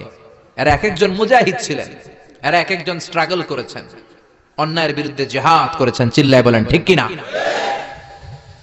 এজন্য খবরদার, আল্লাহর নামের সাথে আল্লাহর মতো করে কাউরে ডাকা যাবে না, কোন ধরনের শিরক করা যাবে না। এটা গেল শিরকে আকবার। এবার আসেন শিরকে আসগর। শিরকে আসগর হচ্ছে ছোট শিরক। কি শিরক? কথা বলেন। এটা করলে আপনি সাথে সাথে মুশরিক হবেন না, কিন্তু কবিরা গুনাহ হবে। আপনাকে তওবা করে ক্ষমা চাইতে হবে। চিল্লায় বলেন ঠিক কিনা? ছোট শিরকের মধ্যে এক নাম্বার হলো রিয়া, শফ, লোক দেখানো। নামাজ পড়তে হবে একজনের জন্য, তিনি কে? এখন যদি আপনি লোক দেখানো নামাজ পড়েন, আপনি শিরক করে ফেললেন। বিশ্বনবী বলেন আমি আমার মৃত্যুর পরে তোমাদের ব্যাপারে সবচেয়ে যেই জিনিসটার আমি নবী ভয় পাই সেটা হলো আর রিয়া, ছোট শিরক। মানুষ লোক দেখানোর জন্য কাজ করে। হজ করেছে, নামের আগে হাজি না লেখলে উনি সাইতে ওড়ে, আছে না নাই? তো আপনি হজ করছেন কি আলহাজ লাগানোর জন্য? তো আপনি তো নামাজও পড়েন, নামের আগে মুসল্লি লাগান না কেন? আপনার নাম হবে আল মুসল্লি, আস-সাইম, আল মুজাক্কি, আলহাজ কুতুবউদ্দিন। কারণ আপনি নামাজ পড়েন, আপনি যাকাত দেন, আপনি রোজা রাখেন। শুধু হজটা লাগান কেন? কপাল পোড়া। হজ করেছেন আল্লাহর জন্য, খবরদার কোনোদিন নামের আগে আলহাজ লাগাবেন না। লাগাবেন? হজ করেছেন কারে দেখাইতে? কার খুশির জন্য? তো আপনি যে হজ করছেন, আপনি যে নামাজ পড়েন, আপনি যে তাহাজ্জুদে উঠে কাঁদেন, এটা নামের আগে লাগান কেন? আমলগুলো বাতিল হয়ে যাবে। রিয়া সব শেষ করে দেয়। জাহান্নামের অতল গহ্বরে একটা জায়গা আছে, ওই জায়গাটার আগুনের এত তেজ, খোদ জাহান্নাম ওই জায়গা থেকে 70 বার দিনে পানা চায়। সাহাবারা বললেন ওই জায়গায় কারা যাবে? বিশ্বনবী বললেন যারা লোক দেখানো আমল করবে তারা যাবে। এজন্য রিয়া করা যাবে? কয়টা বলবো? শিরকুল আসগার অনেক। তারপরে আছে আল হালাফ বিগাইরি ইসমিল্লাহ, আল্লাহ ছাড়া অন্য কারো নামে কিরা কাটা। আমাদের দেশে এগুলো আছে না নাই? কয় মাথার কসম, টুপির কসম, বিদ্যার কসম, মায়ের দুধের কসম, মসজিদের কসম, কোরআনের কসম, কোনো কিছুর নামে কসম কাটা যাবে না একজনের নাম ছাড়া। তিনি কে? মান কানা হালিফান বিল্লাহ লা মুহালাতা, যদি আপনার কসম কাটতেই হয় কোন কাজে একজনের নামে কাটবেন, তিনি কে? আপনি বলবেন আল্লাহর কসম। আবার বারবার যারা কসম কাটে তাদের মধ্যে নেফাকি আছে। বারবার নয়, কোন একটা বিষয়কে এমফাসাইজ করার জন্য, গুরুত্ব বোঝানোর জন্য অনেক সময় কসম কাটা লাগে না? বিচারে সালিশে অনেক বিষয়ে কসম কাটা লাগে তাকিদ দেওয়ার জন্য। তখন আপনি কসম কাটবেন একজনের নামে, তিনি কে? আল্লাহর নামে আপনি কসম কাটবেন। আল্লাহর নাম ছাড়া কারো নামে কসম কাটা যাবে? এরপরে আত্মীয়ারা, বিশ্বনবী বললেন লা তিয়ারাতা ফিল ইসলাম, ইসলামে শুভ অশুভ কিছু নাই। সুলক্ষণে কুলক্ষণে বলতে কিছু নাই, কুফা টুফা বলতে কিছু নাই। কয় তুই একটা কুফা, তুই ঘরে ঢুকলে বাংলাদেশের উইকেট পড়ে, তুই বাইর বাইর বাইর বলি না? কেউ ঢুকলে কি উইকেট পড়ে? সে ঢুকলেও পড়বে, না ঢুকলেও পড়বে। এটা তো একটা খেলার সিস্টেম। আপনি ভালোভাবে খেললে আপনার উইকেট পড়বে কেন? ঠিক কি না? এই কুফা বলতে ইসলামে কিছু নাই। নতুন বউ আসছে বাড়িতে, মা চা বানায় খাও, বৌমা চা বানাইতে যায় ফ্রিজ ভেঙে ফেলছে, বউটা ভালো না, এটা কুলক্ষণ, এটা অপয়া। এগুলো ইসলামে না। ইসলাম বলে আল কদর খাইরিহি ওয়া শাররিহি মিনাল্লাহ, ভালো হোক মন্দ হোক দুনিয়ার কেউ করতে পারে না, করতে পারে একজন, তিনি কে? এরপরে ইতিয়ানুল আররাফিন, গণকের কাছে যাওয়া যাবে? অনেক গণক বাবা বাংলাদেশে আছে না নাই?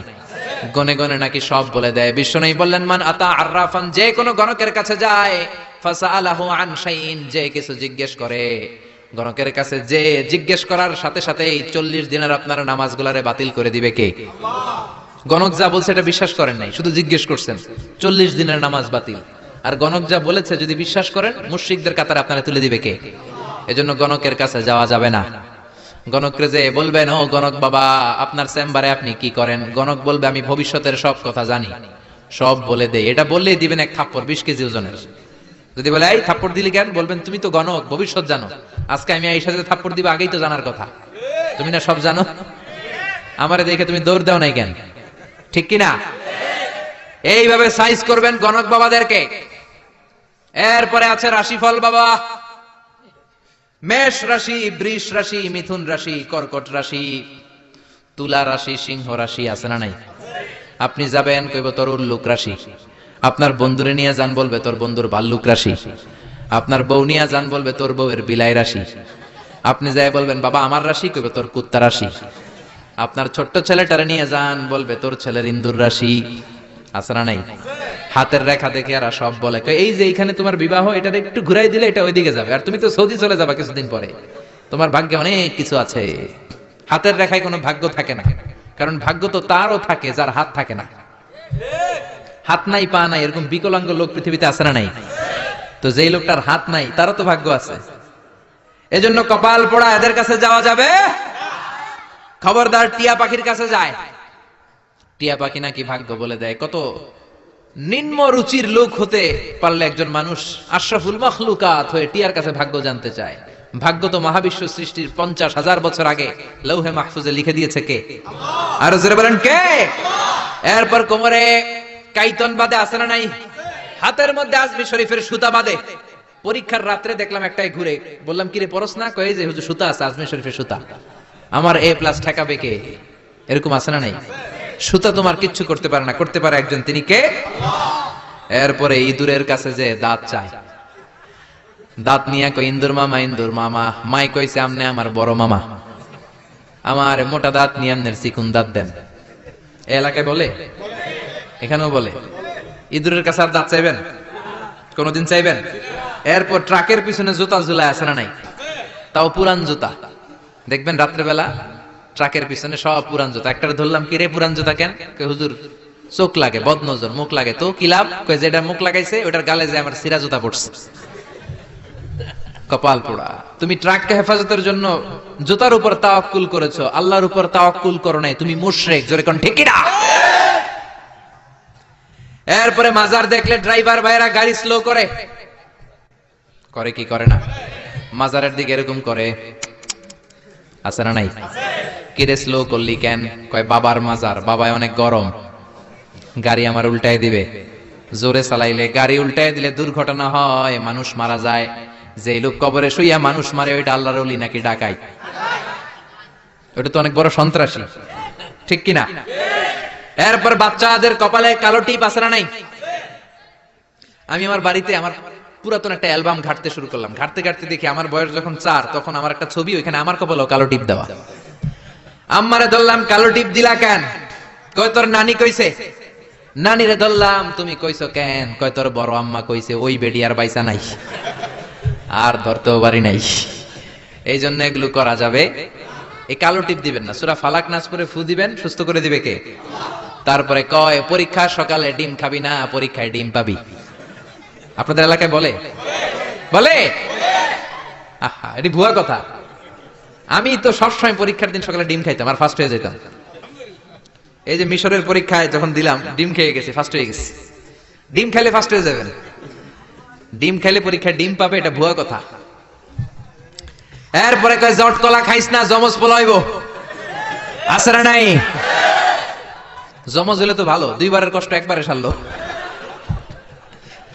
2বার বউয়ের কষ্ট কমে গেল। 10 মাস 2 বছর কত কষ্ট, 2বার পেট কাটো। আর জামাইয়ের টাকা খরচ, সিজারের টাকা, আছে না নাই? তো একবারে যদি হয়ে যায়, কষ্ট কমে গেল না? কপাল পোড়া। জট কলা দেখে দেখে খাইবেন, বাইসা বাইসা খাইবেন, কিচ্ছু হবে না। সুবহানাল্লাহ। এরপরে বলে তোর যদি হাত চুলকায় তাইলে তোর টাকা আসবে, বলে না?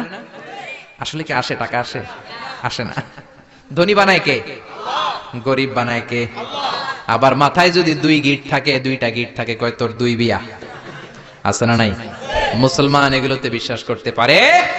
এজন্য লোকমান বললেন, লা তুশরিক বিল্লাহি ইন্নাশ শিরকা লাযুলমুন আযীম। খবরদার শিরক করো না, শিরক বড় অপরাধ।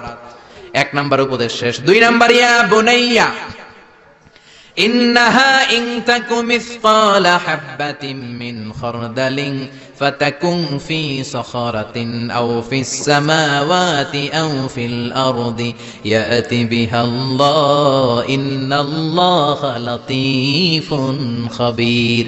প্রথম উপদেশ দিলেন, বাবা শিরক করিস না, শিরক বড় পাপ, সব পাপের বাপ। ক্যান্সারের অ্যান্সার আছে, শিরকের কোনো অ্যান্সার।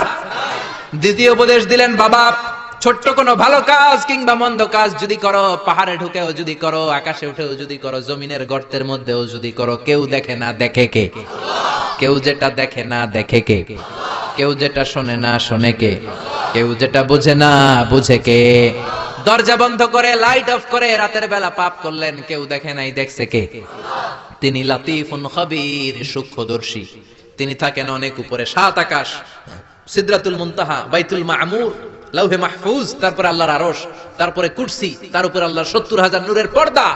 সেখান থেকে আল্লাহ 7ম জমিনের নিচেও যদি অমাবস্যার রাতে কোন পিপিলিকা, পিঁপড়া নীরবে নিঃশব্দে হেঁটে যায়, এত উপর থেকে ওই পিঁপড়ার আওয়াজও আল্লাহ শুনতে পান। তিনি লাতীফুল খাবীর।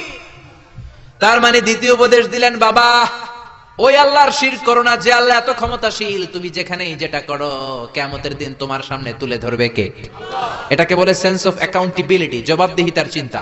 এই সফটওয়্যার, তাকওয়া নামক এই সফটওয়্যার যদি ছেলের মাথায় ইনস্টল করে দেন, এই ছেলে আর কোনোদিন বেয়াদব হবে না, এই ছেলে বেনামাজি হবে না, এই ছেলে বেরোজগার হবে না, এই ছেলে ডাকাত হবে না। চিল্লা এখন ঠিক কি না? আদর দিয়ে আপনি বুঝায় দেন, বাবা তুমি স্কুলে যাও, চুরি করে বন্ধুর পেন্সিলটা তোমার ব্যাগে করে এনো না, বন্ধুর রাবার চুরি করো না, কলম চুরি করো। ছোট্ট বাচ্চাদের মধ্যে এটা আছে, আরেকজনের কলমটা লাল দেখছে ওটা নিয়ে আস।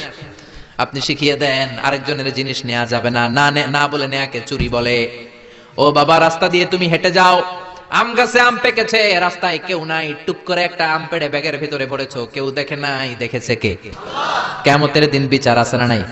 ওই ছোট্টবেলা থেকেই এই তাকওয়া নামক সফটওয়্যার ব্রেনে ইনস্টল করে দেওয়ার দরকার আছে না নাই?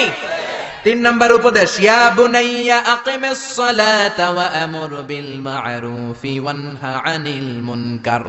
ইয়া বুনাইয়া, ও আমার ছেলে, আকিমিস সালাহ মানে কি?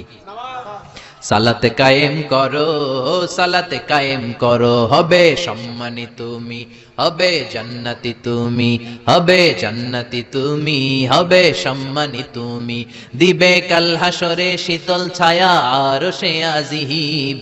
রাব্বিয়াল আলা রাব্বিয়াল আযীম, রাব্বিয়াল আলা রাব্বিয়াল আযীম। আল্লাহু আকবার। 3 নাম্বার উপদেশ দিলেন, প্রথমে বললেন শিরক করো না, 2 নম্বরে বললেন আল্লাহ তো ক্ষমতাশীল, যাই করো না কেন আল্লাহ দেখে, 3 নম্বরে বললেন ওই আল্লাহর প্রথম আদেশ হলো নামাজ। প্রথম আদেশ কি? আউয়ালু মা ইউহাসাবু বিহিল আবদু ইয়াউমাল কিয়ামাতি আস-সালাহ। কিয়ামতের দিন প্রথম যে আল্লাহ হিসাব যেটার চাইবেন সেটা কি? নামাজের হিসাব যদি সহজ হয় সব সহজ করবে কে? নামাজের হিসাব কঠিন হলে কঠিন করবে কে? এজন্য বিশ্বনবী বললেন মুরু সিবিয়ানাকুম বিস-সালাতি হুম 7 সিনিন। ছেলের বয়স যখন 10 বছর নামাজের আদেশ দাও, আর ছেলের বয়স যখন 7 বছর নামাজের আদেশ দাও। 10 বছর হলে নামাজের জন্য শাসন করো, ঠিক কি না? 7 বছরে আদেশ করবেন, সাথে সাথে নিয়ে যাবেন। 10 বছরের নামাজ না পড়লে শাসন করবেন, চোখ গরম করবেন, রক্তচক্ষু দেখাবেন, প্রয়োজনে পিটাবেন, তারপরেও নামাজে নেয়ার দরকার আছে না নাই? 7 বছর বয়স থেকে যদি আপনি নামাজের কথা বলেন, 10 বছর এমনি ছেলে পাক্কা নামাজি হয়ে যাবে, ঠিক কি না? আর যদি 30 বছর বয়সে আমার কাছে পানি পড়ার জন্য আসেন, পারা যাবে? পারা যাবে? পারা যাবে? অনেকে বলে হুজুর সকালবেলায় ডাকি না, আমার ছেলে ঘুমায়, কি করুন? সকালবেলায় ঘুমায় ডাকি না, তো সকালবেলায় ভূমিকম্প হইলে কি করবেন? কথা বলেন। সকালবেলায় ঘরে আগুন লাগছে, ওই দিন কি করবেন? না, ছেলেটা ঘুমায়, ঘুমাক না একটু, আগুন লাগছে তো কি হয়েছে, পুরা মরুক তারপরও ঘুমাক, এরকম করবেন? দুনিয়ার আগুনের জন্য, দুনিয়ার আগুন থেকে বাঁচাতে হলে ছেলেকে যদি ডাকতে হয়, জাহান্নামের আগুন থেকে যদি বাঁচাতে চান, ডাকার দরকার আছে না নাই? এই জন্য দিন শুরু হবে ফজরের নামাজ দিয়ে। কোন নামাজ দিয়ে? জোরে বলেন। বাবা যারা আছেন নামাজের দাওয়াত দিবেন। এরপরে 4 নম্বরে বললেন ওয়ামুরু বিল মা'রুফ, ভালো কাজের আদেশ দাও। 5 নম্বরে বললেন ওয়ানহা আনিল মুনকার, খারাপ কাজের নিষেধ করো। ভালো কাজের আদেশ, খারাপ কাজের নিষেধ, এগুলো করো। কুনতুম খায়রা উম্মাতিন উখরিজাত লিন-নাসি তা'মুরুনা বিল মা'রুফি ওয়া তানহাউনা আনিল মুনকার। ভালো কাজের আদেশ দাও, মন্দ কাজের নিষেধ। বাচ্চাদেরকে এগুলো শিখাবেন, এখন থেকে এগুলো শিখে বড় হতে হবে। আপনি একা নামাজ পড়লে হবে না, আশেপাশের বন্ধু বান্ধবদেরকে নিয়েও মসজিদে যাওয়ার দরকার আছে না নাই? একা পাপ থেকে বাঁচলে হবে না, সমাজটারও পাপ থেকে বাঁচানোর দরকার আছে না নাই? আপনি যদি বলেন আমি তো নামাজ পড়ি, হেরা না পড়লে আমার কি, আমি পাপ করি না, ওদেরকে আমি বাধা দিব না, আমার কি? আযাব আর গজব আসলে আপনিও বাঁচবেন না, আপনি সবার আগে ভুগবেন, ঠিক কি না? লঞ্চের 2য় তলায় কিছু ভালো মানুষ ঘুমায়, লঞ্চের নিচের তলায় কিছু লোক লঞ্চের তলা ছিদ্র করতে আরম্ভ করছে। আচ্ছা, লঞ্চের তলা যদি ছিদ্র কেউ করে কি হয়? পানি ঢুকে, লঞ্চ ডুবে যায়। এখন 2য় তলার লোকেরা যদি ভাবে আমরা তো আরামে আছি, আমাদের ওদেরকে ঠেকানোর দরকার নাই, লঞ্চ কি থাকবে না যাবে? এজন্য উপরের তলায় যারা ঘুমায় তাদের দায়িত্ব, যারা নিচের তলায় ছিদ্র করে ওদেরকে বাধা দেয়া, ঠিক কি না? যদি বাধা না দেয়, নিচের তলার লোকেরা যেমনি শেষ, উপরের লোকেরাও শেষ। নামাজিরা আপনারা যদি আশেপাশের লোকদেরকে নামাজের দাওয়াত না দেন, ভূমিকম্প আসলে শুধু ওই জালেমরা মরবে না, আপনারা আলেমরাও মরবেন, কোন ঠিক কি না? জালেমও মরবে, আলেমও মরবে। এজন্য আল্লাহ বললেন ওয়াত্তাকু ফিতনাতাল্লাতী লা তুসিবান্নাল্লাযীনা যালামু মিনকুম খাসসা। ওই আযাবকে ভয় করো, যে আযাব যখন আসে শুধু জালেমের উপর আসে না, আলেমের উপরও আসে, ঠিক কি না? মুসা আলাইহিস সালাম আল্লাহরে বললেন আল্লাহ তুমি এলাকায় যখন ভূমিকম্প দাও, আযাব দাও, শুধু জালেমদের উপরে দাও না, আলেমদেরকেও মেরে ফেলো। শুধু পাপীদেরকে মারো না, ভালো মানুষদেরকেও তো মেরে ফেলো, কারণটা কি? আচ্ছা, বাংলাদেশে যে যখন বন্যা হয় শুধু হিন্দুরা মরে, শুধু কাফেররা মরে? মুসলমান আল্লাহর ওলিরাও তো মরে, যেরকম, ঠিক কিনা? সাইয়েদনা মুসা আলাইহিস সালাম বললেন, আল্লাহ আযাব আর গজব দিলে শুধু খারাপ মানুষদেরকে মারো না কেন, ভালোদেরকেও মারো কেন? আল্লাহ বললেন, প্রশ্নের উত্তর আমি দিব না, তুমি নিজে পেয়ে যাবা। মুসা আলাইহিস সালাম হাঁটতে শুরু করলেন, শুনতেছেন নাকি ঝিমানি ধরছে? হাঁটতে হাঁটতে বিশ্রামের জন্য এক গাছের নিচে বসলেন, বসে ঘুমায় গেলেন। ওই গাছের নিচে ছিল 20 পিঁপড়ার বাসা। 3টা পিঁপড়া এসে মুসা নবীর পায়ে কামড়াতে শুরু করলেন। 20 পিঁপড়ার কামড়ানির চোটে নবী মুসা আর ঘুমাতে পারে না, উঠে গেছে ব্যথায়। এই নবীর মেজাজ কি গরম না নরম? মেজাজের চোটে ঘুম থেকে উঠে পা দিয়ে পিষে পিষে পুরো বাসাটারে নাস্তানাবুদ করে দিলেন। পুরা পিঁপড়ার বাসা সে সবগুলা পিঁপড়া পা দিয়ে পিষে পিষে মারলেন। আল্লাহ ডেকে বললেন, ও মুসা, কামড় দিছিল কয়টা পিঁপড়া? সব ডেরে মারলা কেন? সবগুলারে শেষ করলা কেন? আল্লাহ ডেকে বলে, মুসা, আযাব আর গজব যখন আমি দেই বেছে বেছে দিতে পারি না, দিলে একসাথে সবাই রে দেই, ঠিক কি না? এজন্য নামাজ একা পড়লে হবে না, সবাই রে নামাজের দাওয়াত দেওয়ার দরকার আছে না নাই? এরপর আল্লাহ বললেন, ওয়াসবির, সবর করো। লোকমান তার ছেলেকে বললেন, সবর করো আলা মা আসাবাক। ছেলে যদি নামাজি হয়, ভালো কাজের আদেশ দেয়, খারাপ কাজের নিষেধ করে, ওই ছেলের উপর আযাব আর শাস্তি আছে না নাই? আপনি নামাজি হবেন, আপনি সৎ কাজের আদেশ দিবেন, অসৎ কাজের বাধা দিবেন, আপনার উপর জুলুম আসবে না, ধমকি আসবে না, বাতিলের তীর আপনার গায়ে আসবে না। এটা তো হতে পারে না, যেরকম, ঠিক কি না? বাস্তব ইসলামের পথে যদি থাকেন, আপনার উপর আযাব আসবে, আপনার উপর শাস্তি আসবে। এই কাগজের মধ্যে যদি কলম দিয়ে পানি লেখেন, এই কাগজটা ভিজবে না। এটার মধ্যে যদি আগুন লেখেন, কাগজটা পুড়বে না। কিন্তু বাস্তব আগুন যদি ধরিয়ে দেন, পুড়তে দেরি হবে। বাস্তব ইসলামের পক্ষে যদি থাকেন, আযাব আসতে দেরি হবে না। হকের কথা যদি বাস্তবিক ভাবে সমাজের মধ্যে ছড়িয়ে দেন, বাতিলের তীর আপনার দিকে ছুটে ছুটে আসবে, ঠিক কি না? ছেলেরা সান্ত্বনা দিলেন, ফাসবির, বাবা ধৈর্য ধারণ করো, বিপদে ধৈর্য ধরবা। এরপরে বললেন, ওয়ালা তুসাইর খাদ্দাকা লিন্নাস, মানুষ থেকে মুখ ফিরায় নিও না। এবার ছেলেরা সামাজিক হওয়ার উপদেশ দিচ্ছেন। আমাদের ছেলে মেয়েরা অনেক সময় অসামাজিক হয়, আনসোশাল। সাইয়েদনা লোকমান হাকিম মানুষ তো, ছেলেরা বললেন, অসামাজিক হয়ো না। কিছু লোক আছে সারা বছর গোমরা মুখ করে রাখে, একটাও হাসি দেন, এরকম আছে না নাই? বাংলা পাসের মতো এরকম করে রাখে মুখটা। বিশ্বনবী কাউরে দেখলে হাসি দিতেন, আগে আগে মানুষের সাথে মিশতেন, সালাম দিতেন আর হাত বাড়িয়ে মুসাফা করতেন। সুবহানাল্লাহ। ছেলেরা শিখালেন, মানুষের দিক থেকে মুখ ফিরিয়ে নিও না, মানুষের সাথে মেলামেশা করো। তারপরে বললেন, ওয়ালা তামশি ফিল আরদি মারাহা। 7 নম্বরে বললেন, অহংকার করো না, অহংকার করে তুমি কিচ্ছু করতে পারবা। অহংকার পতনের মূল। এক একটা অনেক লম্বা আলোচনা, আমি শেষ করে দিচ্ছি। সব শেষে আল্লাহ বলেন, ওয়াকসিদ ফি মাশিকা ওয়াগদুদ মিন সাউতিকা ইন্না আনকারাল আসওয়াতি লাসাউতুল হামির। ওয়াকসিদ ফি মাশিক, চলার সময় শালীনভাবে চলো, ভদ্রভাবে চলো। যুবক ছেলেরা 5টা 7টা ছেলে একসাথে বের হলে কাউরে আর চোখে পড়ে না, রক্ত গরম মনে করে ওর বাবার রাস্তা। এরকম বেয়াদব ডাকাইত আছে না নাই? আজকে মুরব্বী যারা, তারাও তোমাদের মতো এরকম গরম রক্তওয়ালা ছিল, তাগড়া যুবক ছিল, তারা রাস্তায় দৌড় দিলে লোকজন তাকিয়ে থাকতো, ঠিক কি না? বয়সের ভারে তারা নুজ্জ হয়েছে, তোমরাও একদিন বুড়া হয়ে যাবা। এই জন্য ছেলেরে বুঝালেন, বাবা অহংকার করো না, রাস্তা দিয়ে হাঁটার সময় ভদ্র হয়ে হাঁটো। আর ওয়াগদুদ মিন সাউতিক, উচ্চবাচ্য করো না। অনেকে আছে বড় গলায় কথা বলে, উচ্চ গলায় কথা বলে, ওইখান থেকে বলতেছে এখান থেকে শোনা যায়, এরকম আছে না নাই? ছেলেরে শালীনতা শিখালেন। ছেলেগুলো এগুলো শিখাইতে হবে তো। মুরগির পেট থেকে বেরোলে এটা মুরগির বাচ্চা, ছাগলের পেট থেকে বেরোলে এটা ছাগলের বাচ্চা, মানুষের পেট থেকে বেরোলেই ওটা মানুষের বাচ্চা না, মানুষ না, ওটার মানুষ বানাইতে হবে, ঠিক কি না? এজন্য বাবা ছেলেরা শিখাবেন, ভদ্রভাবে রাস্তায় হাঁটো। গাড়িতে সিট পেয়েছো, 80 বছরের মুরব্বী সিট পায় নাই, তুমি যুবক মানুষ দাঁড়িয়ে যাও, মুরব্বী বাদানরে বসতে দাও। ওই মুরব্বীর দোয়াতে তুমি আল্লাহর ওলি হয়ে যাবা, ঠিক কি না?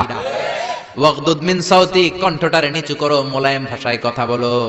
ইন্না আনকারাল আসওয়াতি লাসাউতুল হামির, যারা বড় গলায় কথা বলে আল্লাহ তাদের গলাকে গাধার গলার সাথে তুলনা করেছে। এজন্য যত বাবা যারা এসেছেন, ছেলেদেরকে উপদেশগুলো দিতে রাজি আছেন তো? ছেলেদেরকে কোরআন শিখাবেন না গান শিখাবেন? নাকি গান শিখাবেন? গান শিখান, হ্যাঁ? কোরআন শিখাবেন তো? মনে থাকবে, মনে থাকবে। শিরকের ব্যাপারে সচেতন করবেন, সালাতের ব্যাপারে আদেশ করবেন, মেয়েদেরকে হিজাব পড়াবেন, আল্লাহর পরিচয়টা সবার আগে দিয়ে দিবেন। ভালো কাজের আদেশ যেন দেয়, নিজেও করে, অন্যরাও বলে, অন্যায় দেখলে যেন বাধা দেয়, শিখাইয়া দিবেন। মানুষের সাথে যেন মেলামেশা করে, ছেলে যেন সামাজিক হয়, অসামাজিক যেন না হয়, ভদ্র আচরণ করে, মোলায়েম কণ্ঠে কথা বলে, মুরব্বীদের সালাম দেয়। এই 10টা আইনার উপদেশমালা যদি কোনো ছেলে মেনে চলে, ওই ছেলেটারে ওলিদের শিরোমণি বানিয়ে দিবে কে? বাবা যারা এসেছেন, ছেলেদেরকে উপদেশগুলো দিবেন তো? আল্লাহ তাআলা আমাদের সবাইকে কথাগুলো বুঝার ও আমল করার তৌফিক দান করুক। যা বলেছি, আল্লাহ প্রথমে আমি মিজানুর রহমান আজহারীকে আমলের তৌফিক দান করুক, আপনাদের সবাইকে আমলের তৌফিক দান করুক। আমরা পড়ি আমিন। যতগুলো কথা বলেছি কোরআন সুন্নাহর আলোকে বলেছি, বানিয়ে বলি নাই। তারপরেও আমার মনের অজান্তে কোনো মিস ইনফরমেশন যদি মুখ ফসকে বেরিয়ে যায়, সেগুলো যেন আল্লাহ তাআলা আমাদের স্মৃতিপট থেকে মুছে দেয়। আমরা পড়ি আমিন। সত্য, সুন্দর, কল্যাণকর, হকের পক্ষে যা বললাম সবগুলো যেন আমরা আমল করতে পারি। আমরা বলি আমিন। রব্বানা আতিনা ফিদ দুনিয়া হাসানাতাও ওয়া ফিল আখিরাতি হাসানাতাও ওয়া কিনা আযাবান নার। রব্বানা যালামনা আনফুসানা ওয়া ইল্লাম তাগফির লানা ওয়া তারহামনা লানাকুনান্না মিনাল খাসিরিন। রব্বুল আলামিন 2 দিন ব্যাপী তাফসীরুল কোরআন মাহফিলের দ্বিতীয় রজনীতে, শেষ রজনীতে, আখিরি মুনাজাতে হাজার হাজার বান্দা বান্দীদেরকে নিয়ে আমরা হাত তুললাম। আমাদের হাত 2খানা কবুল আর মঞ্জুর করে নাও। আমরা সবাই গুনাহগার, গুনাহ আমাদের বেশুমার। তোমার রহমতের দরিয়ার কোনো কুল কিনারা নাই। আমাদের গুনাহ যদি হয় খালের পানির সমান, তোমার দয়া হলো সাগরের পানির সমান। আমাদের গুনাহ যদি হয় পাহাড়ের সমান, তোমার রহমত আর দয়ার দরিয়া হলো আকাশের সমান। রব্বুল আলামিন আমাদের সকলের জিন্দেগীর সব গুনাহ তুমি মাফ করে দাও। যত মৃত আত্মীয় স্বজন আমাদের কবরের বাসিন্দা, কবরগুলোর জান্নাত বানিয়ে দাও। আজকের এই বরকতি মাহফিলের সভাপতি নুরুল ইসলাম সাহেবের ওয়াইফ ইন্তেকাল করেছে। আল্লাহ, এই মাঠে তার আজকে জানাজা হয়েছে, তার জীবনের গুনাহ তুমি মাফ করে দাও। এই নারীর কবরটারে তুমি জান্নাতের বাগান বানিয়ে দাও। আমাদের যত আত্মীয় স্বজন 3.5 হাত কবরের বাসিন্দা, প্রত্যেকের কবরটারে নূর দিয়ে তুমি মুনাওয়ার বানিয়ে দাও। রব্বুল আলামিন বিবিদেরকে নামাজি হিসেবে কবুল করে নাও।